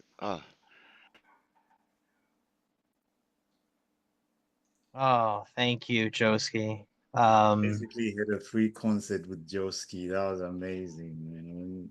When I saw him feature, I was like, there it is. It was long in the waiting. That was amazing. Thank you. Thank you, my brother.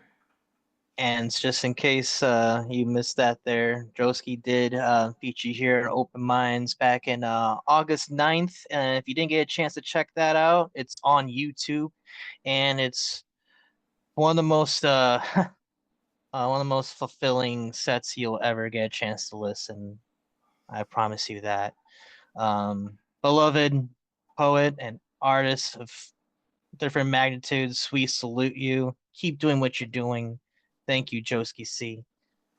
yeah. I just dropped the link down in there. Y'all want to watch a whole Joski concert whenever you want?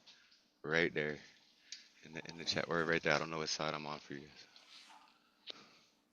All right. We're gonna keep this shindig rolling. On deck, we got Black Silver 47, but at this time, please give it up for Mayvi Hendricks. Unmute and take it away when you are ready. Hello. I'm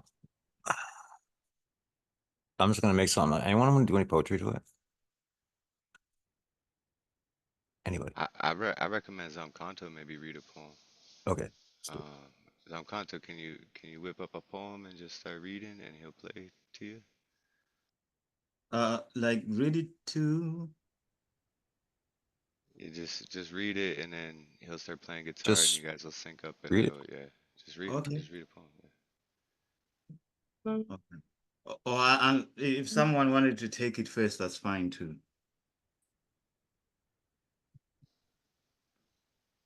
Any other takers?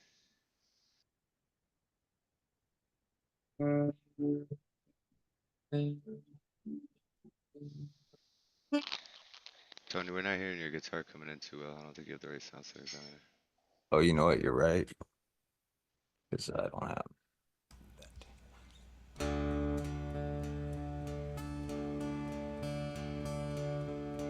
Existing, insisting on this reality. Secretly, my mentality has been pushing past the gravity, twisting bliss into mortality. Proof is not the question, it's the answer, enhancer of morality. The truth is, I'd rather be floating in space with zero normality. I stay grounded as a formality, confounded by sanity. Sounds like a human being to me. I must insist I exist on several planes. Aim at the one I feel I can do the most healing in. With my brain wide open, I set aside hoping, 'cause knowing is the key that keeps my mind open. Broken, pieced back together with leather and brass grommets, I'm past all it. Just a wordsmith that has vomit in his pocket. Sprockets in my brain churn through every frame like slow motion. The notion of space-time becomes erased once you displace the venom from your face. Let's break it down if you insist. Existing is a near miss. This place is so rare. I'm glad that you're here. It's magic. The fabric of space-time melts minds that can't process the nonsense it took to make all of this conscious. I promise. Thomas be my name, my aim set to enlighten, so don't be frightened, I'm just reciting this game to raise the vibration in your brain. Take it with a grain of salt or sand, space or land, 'cause I'm just here to lend a hand.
No one else?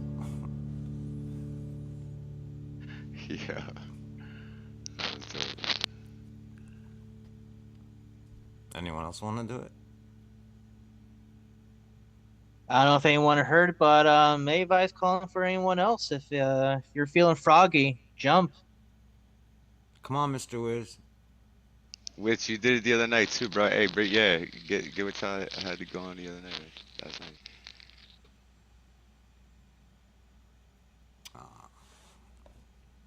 He said that to me, by the way. You said the Dark Leader. I'm here. Come with it. All right. Okay. You are a.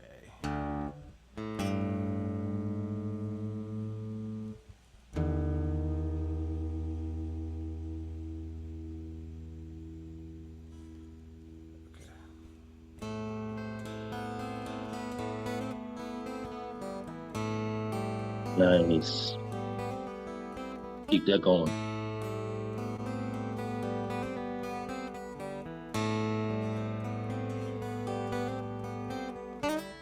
Waves. I like waves. Swells on the surface of a liquid motion towards the sands of beaches. When I think of that movement, I remember how damaging someone's vibe can be seen in that way. I also understand how one can drown trying to swim in those waves, but some poets be surfers at the height of being bored, trying not to crash or fall on their face, riding above the waves like they've never been there before, overly anxious to poke out their chests, seeking out the wave, the next up and coming radical attraction, carrying towards their dreams of Hollywood, that California love, film screens display and songs sing about. Poets be surfing, poetry scenes hoping to make a big splash, a surfer's maneuver, praying you can find your footing on your back, cause ain't nothing like the view from atop of shoulders when you're waving at everyone who comes in your space, and those hand gestures curve on screens and waves. Poets wanna pop up, wanna leash your board like a hold on your ankle, wanna ride your wave. Ain't no wave like your open mic space where faces smile back at ocean surfers. When I think of waves, I think of skull caps, crisp fades, and how seasick can fit underneath a do-rag, wavy like potato chips, wavy like curvy women. When I think of waves, I experience transition from flags on poles that represent a country to flags in pockets tied to affiliations to hands flagging sky as if waving at stars. The way people had to flag down cash back in the day, but my favorite wave is how we treat each other, loving one another with each worded expression, exposing the experience of being a spirit, free inside the vessel of a body, this body of water, this space filled with wisdom, the gift of being a poet amongst other poets is wavy, and I love waves. Swells on the surface of a liquid motion towards the sands of beaches is what I see. in a sea of faces of poets enjoying poetry. Poets be surfers, tricksters, maneuvers, riding airwaves like waves of water. Wise words spoken from the floating brain to the wet tongues relaxing in their mouths. It's wavy. What can I say? I love waves, so I'm surfing.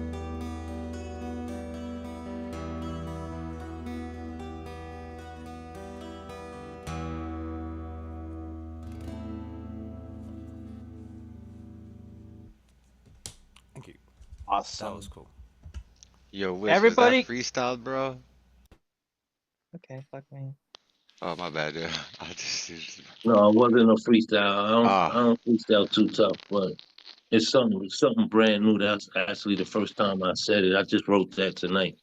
Oh, nice. it Oh, flowed like a wave, like it was a freestyle almost, man. Like it flows so good, man. Man, I love that. And that guitar was, oh, heavenly. Oh my goodness. Thank you. I got this new 12-string Thursday. Yeah. It's awesome. Yeah. Yeah. Everybody give it up for Mavi Hendricks at this time. Yeah. Yes, Mavi. Yeah, maybe. All right, brother. oh, Yeah. Oh, Wiz too, man. That's Did you work. Yeah, bring your Wiz. Wiz did guitar, great. Zoom? That's And work. legit And and Zomkhonto.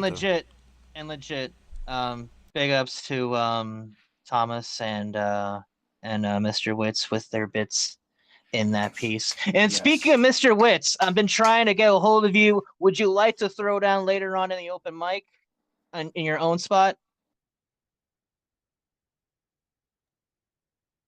What you mean in this lineup right here? Yeah, because I got you kind of like temporary with parentheses because we never confirmed, and I just want to Oh, finally confirm with you. sure. I'll share another piece. Awesome, cool, thank you.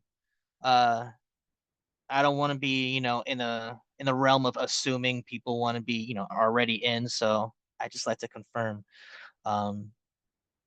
So with that said, on deck we got Astro, but stepping up to the plate now, please give it for Black Silver 47. Unmute and take it away when you are ready.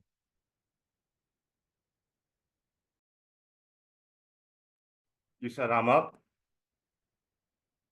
Okay. Yeah. Cool. I want to share some music with you guys. So I'll need to use the share screen feature. But before that, I want to show you guys my guitar.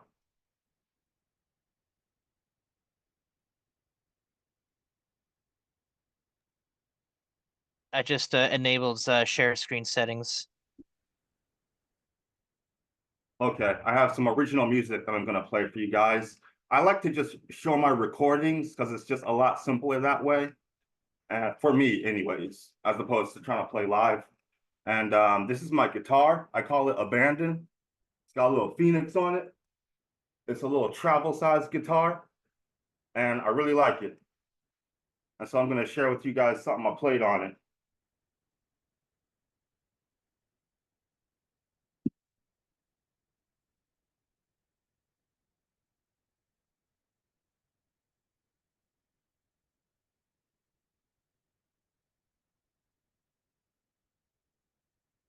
All right, I'm going to do the share screen now. Let's see here, share sound day, share. Okay, so this is my public YouTube channel, and this is my Keep It Acoustic Black Silver 47 playlist, and the name of the song is called Day, Day as in daylight. And so here we go. I hope you enjoy it.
And so that is my song. I hope you can hear it okay.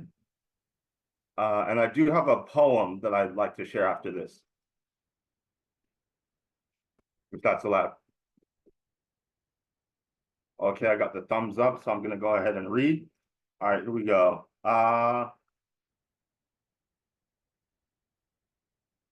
Let's do 2. All right, so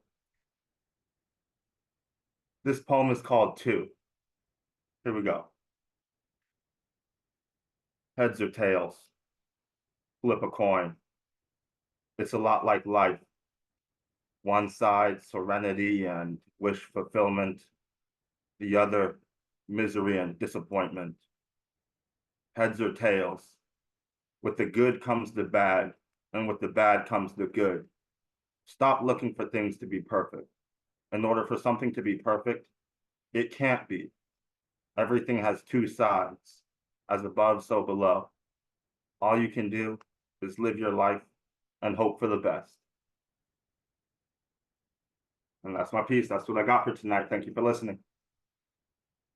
Yo, this is my first time hearing you, and I'm just very blessed to be part of it. Everybody, please give it up for Black Silver 47 at this time. Oh, I love that piece. That was so unique. Woohoo, yeah. What a unique treatment. Thank you. Just in case if any y'all missed it, I posted the YouTube channel for Black Silver, so please do yourself a favor, check that out if you're digging what you're seeing and hearing. And also, you can also find them on Instagram because I just happen to look them up. So yeah, with that said, if all y'all are interested in networking, put down your social handles, your YouTubes, your Instagrams, your Twitters, your tweeters, whatever you want to call them now these days. So with that said, this is what a community is about: supporting, knowing each other, and building each other up. We have a request from C. Santos. Can Black Silver run that poem back? That's up to you. Yeah, I can spit it again. All right, one more time. Encore for Black Okay. Silver. Okay. A little different getting an encore. Okay, cool. I'm glad I'm being, it's a pleasure and it's a privilege to like be acknowledged and to be heard, you know, so it's like so it's an honor to read this one more time. All right, here we go. 2. Here we go. Heads or tails, flip a coin. It's a lot like life. One side, serenity and wish fulfillment. The other, misery and disappointment. Heads or tails. With the good comes the bad, and with the bad comes the good. Stop looking for things to be perfect. In order for something to be perfect, it can't be. Everything has 2 sides. As above, so below. All you can do is live your life and hope for the best.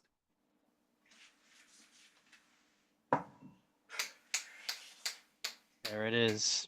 Bam. I don't know about you, but I'm glad I heard it a second time. And yep, C is satisfied. Oh yeah. One more time, give it up for Black Silver. Thank you. All right, man. We feel you and we see you, my man. We're gonna keep this shindig rolling.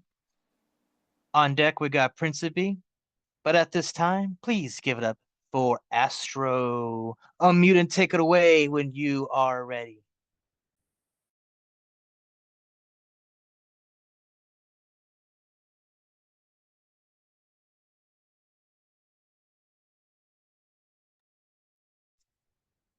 Astro, are you with us?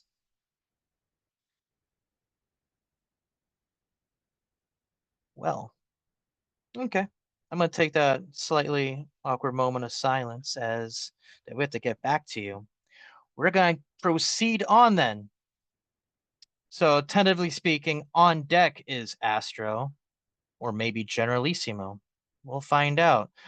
But stepping up to the plate now, please give it up for Principe. Unmute and take it away when you are ready.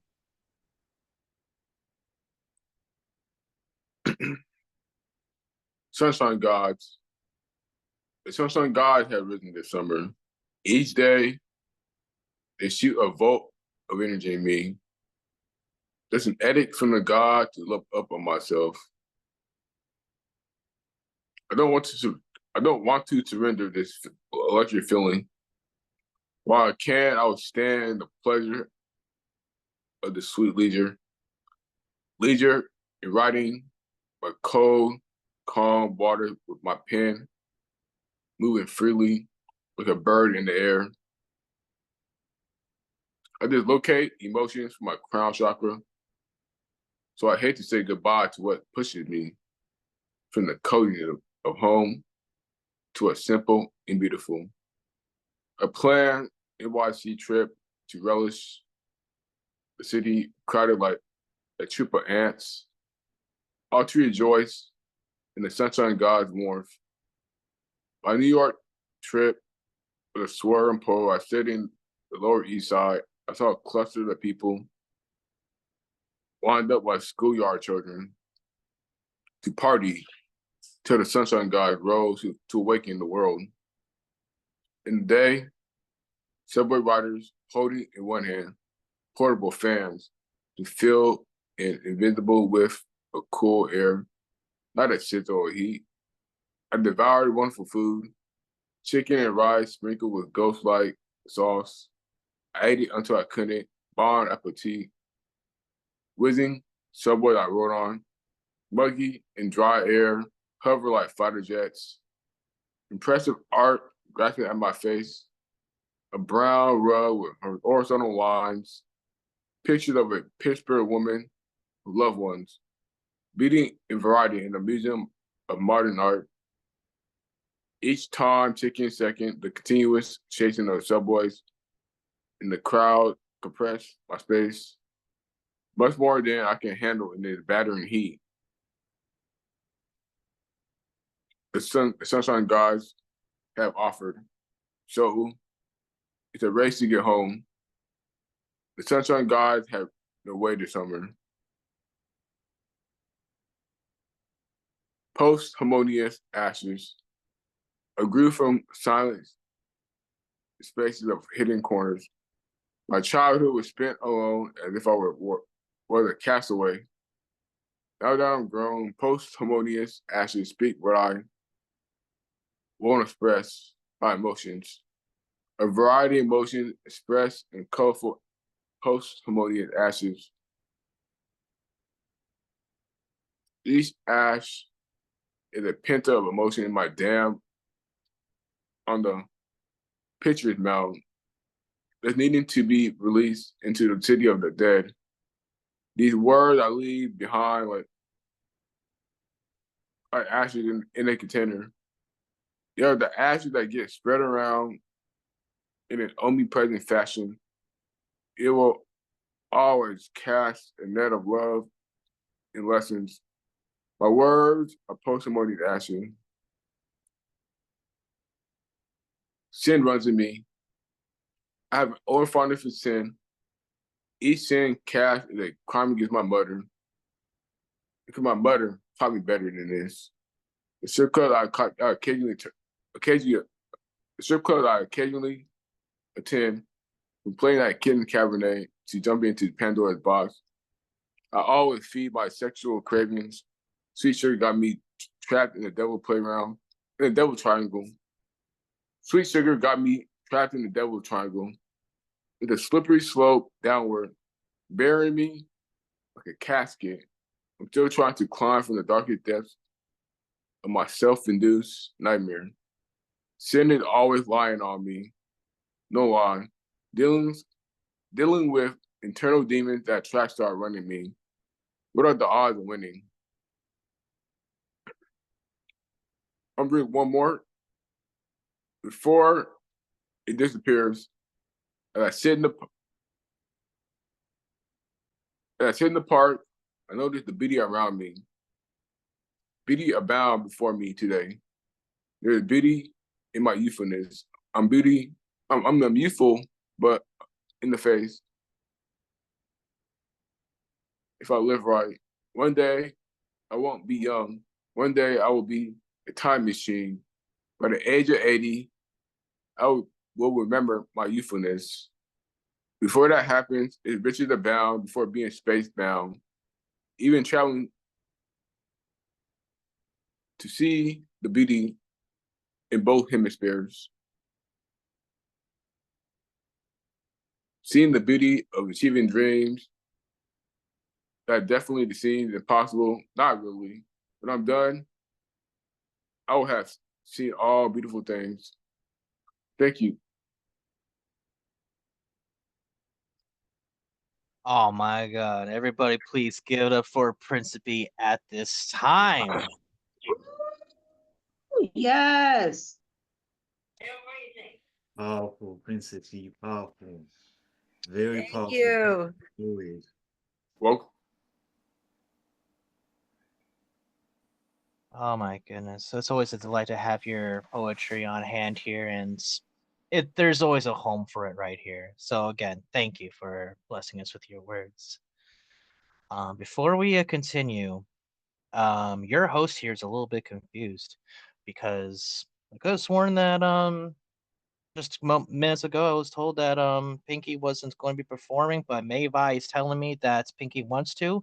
Let's get an absolute word from Pinky. Pinky, would you like to perform?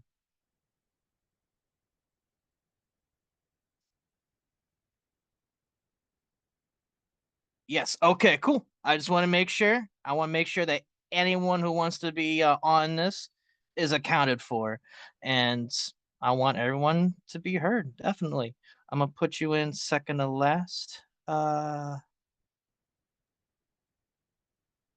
right. With that said, on deck we got Mr. Wits the poet. But stepping up to the plate now, please get up for Generalissimo. Unmute and take it away when you are ready. Gracias, Dreres. I have two poems for you. They're two new poems, so let's start with this. It's called A Tear is Still a Tear. I was streaming through New York Undercover.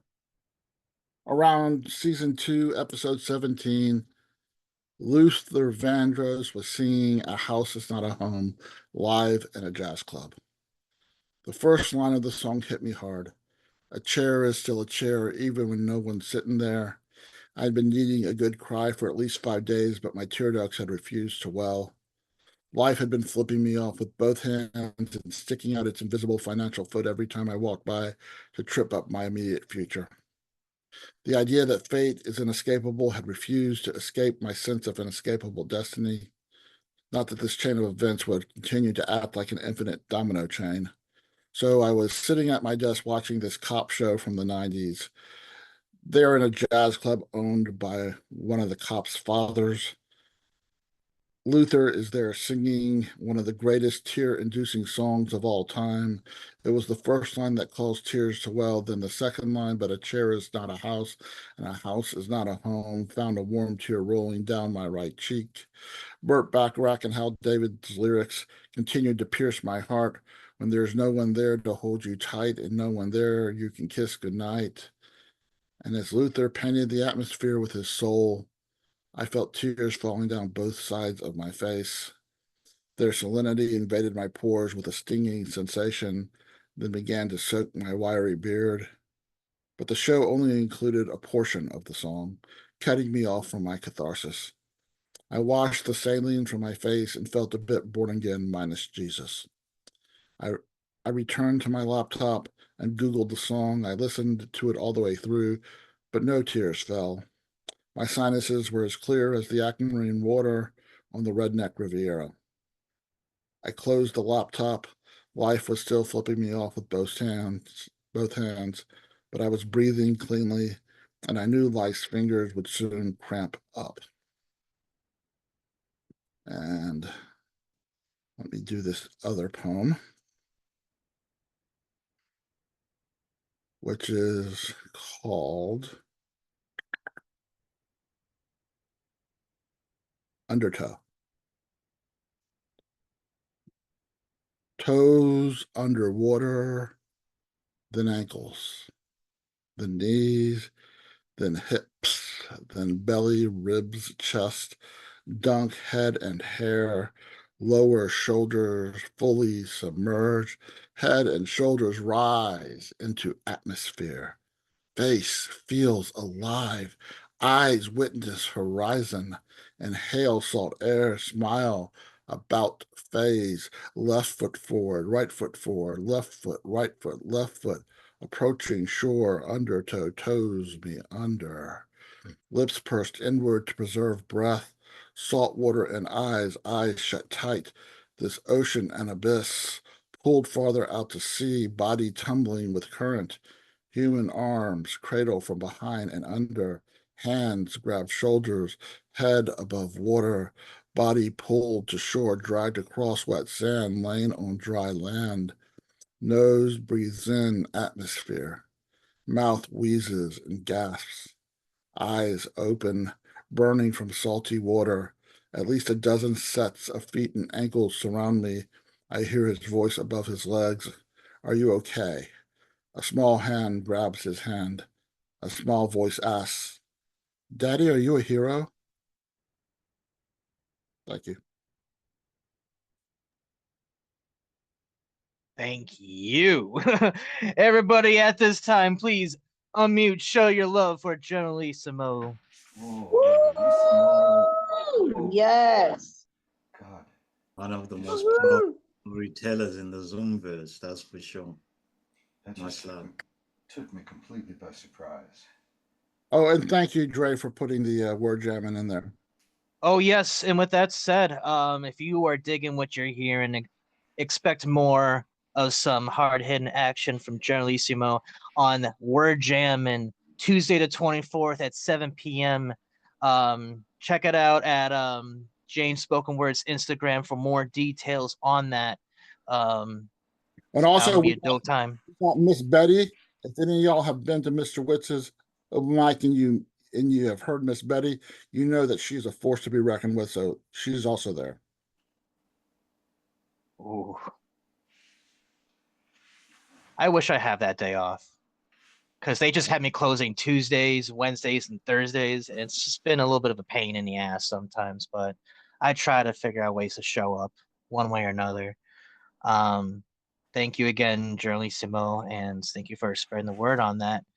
And speaking of Mr. Woods the Poet, he not only is he up next, but tomorrow he will be our special guest coach on the Slam Jam here in this very Zoom room, 5 p.m. Eastern Standard Time, giving us, some of his best hitting poetry and also some solid feedback. At this time, please give it up for Mr. Wits the Poet. Bless us with your words. Thank you, family. Mr. Hendricks, you ready for me?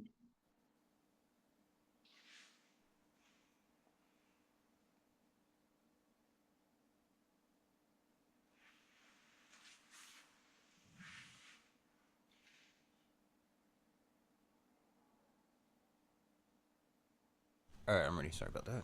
I had to get everything set up.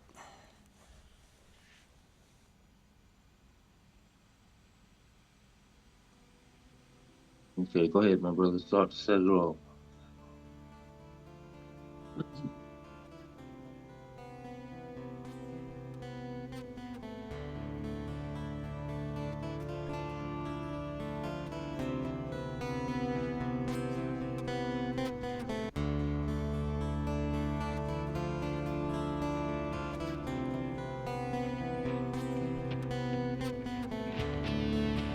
I can't stop thinking about you.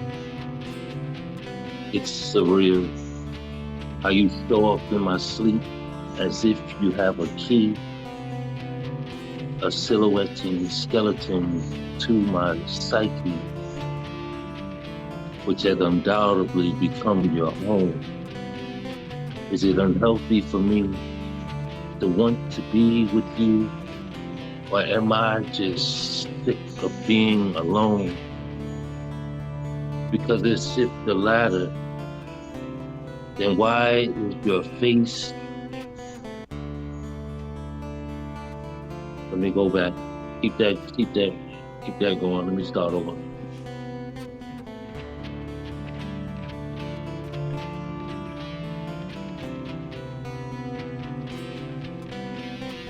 I can't stop thinking about you. It's surreal how you show up in my sleep as if you have a key, a silhouette and skeleton to my psyche, which has undoubtedly become your home. Is it unhealthy of me to want to be with you, or am I just sick of being alone? Because if it's the latter, then why is it your face I see in my dreams? The thought of you been haunting me with happy ending. And I wish this feeling of being together would stay. Tell me it's not too late for us, and I will make a way. I don't need a promise. I just need a chance to show you the me you see today is a better man. I know time can't heal all wounds, but if ours has left you with a scar, I'll kiss it better. Every instance you leave the door ajar.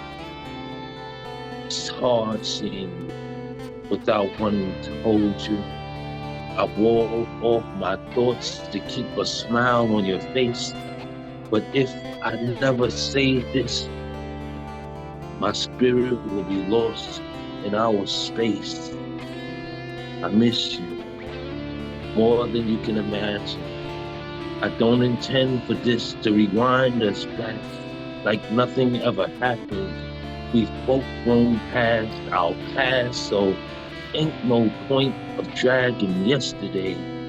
I'm hoping you can see inside of me and identify with what I'm trying to say. I love you. I miss you. Pretending that I don't is my only issue. In all honesty, I really don't see me living without you in my life.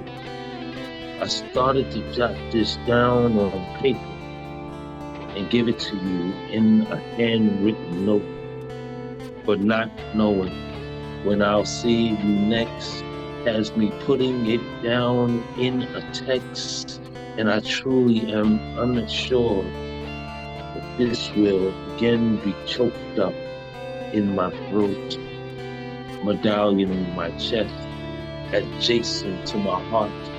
Don't rush to answer me when you read this next part, but do you think you can give us another chance? Because I'm willing to, if you think you can. I never spoke of the tears I shed, hiding behind the blinds. As hard as it was for me letting you go the last time, I miss the you and me. I miss us being family. All I ask is that you please take this seriously, because I don't know how much vulnerability I have left inside. But here I am, all for you, if you'll have me.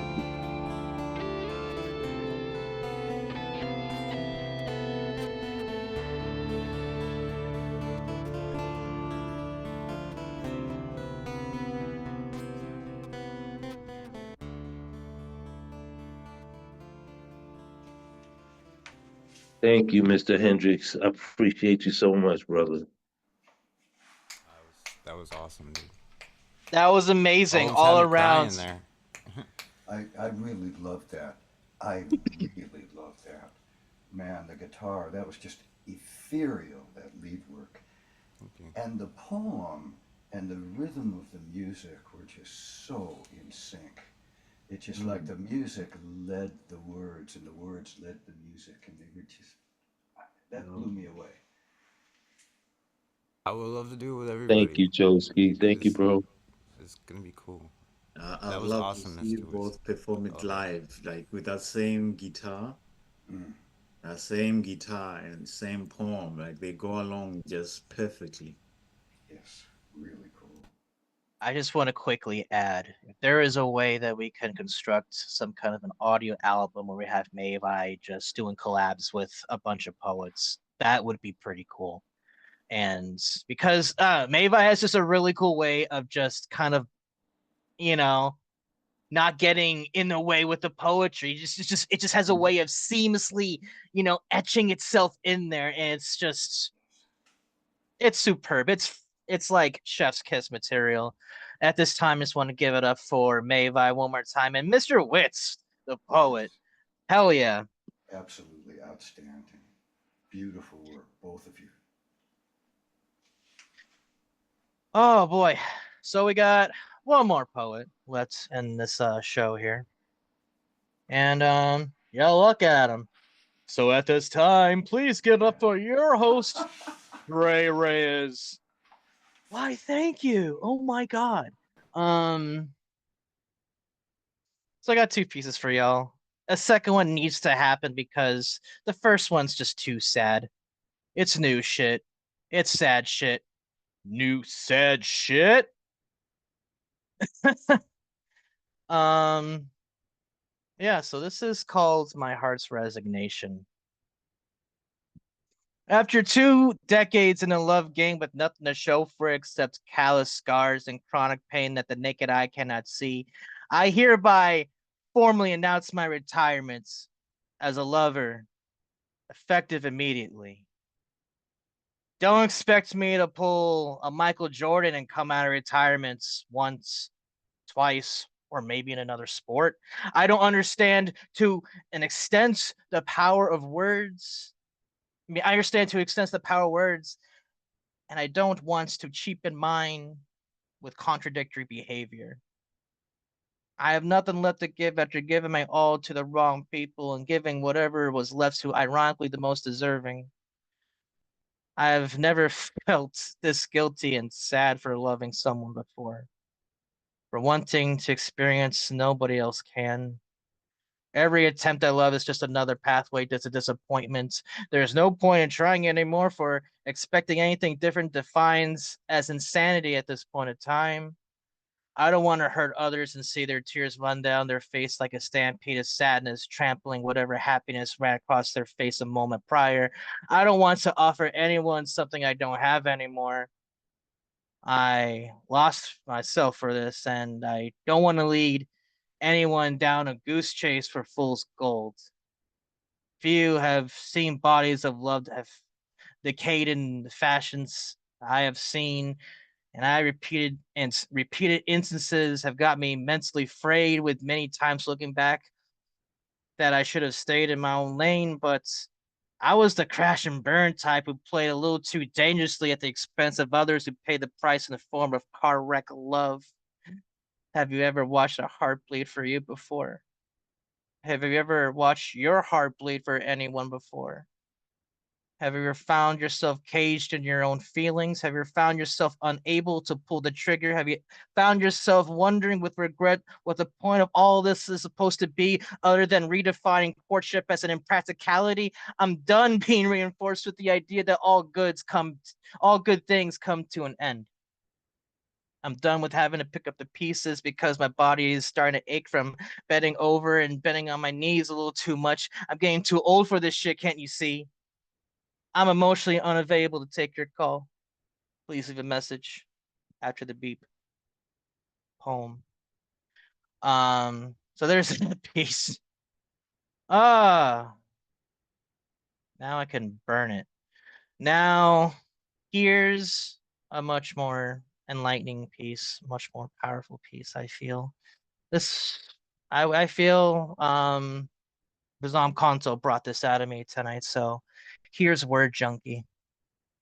I am Andres Reyes, and I am an addict. I'm addicted to the feeling of pen on paper, juicy words that the page will savor, and creating poetry influences radical behavior. When it's a passion, it's never a labor, so let's take artistic expression straight, no chaser.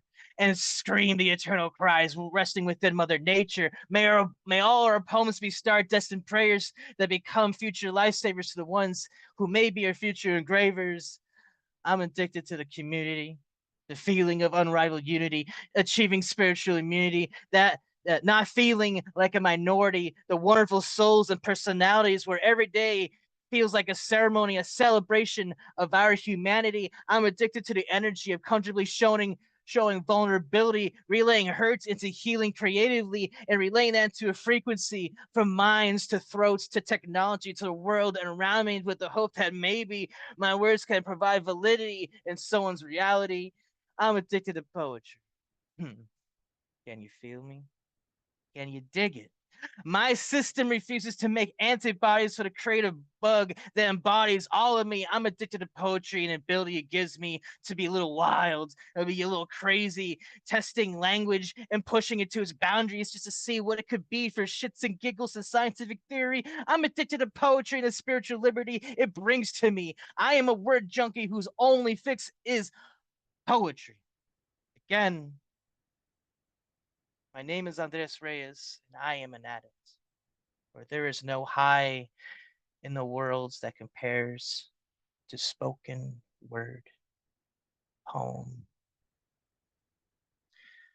Thank y'all. That was awesome, man. Dre, fire. Give it Wonderful, up for Trey. wonderful work. Yeah, Dre. Whew. Thank you, brother. That was wonderful.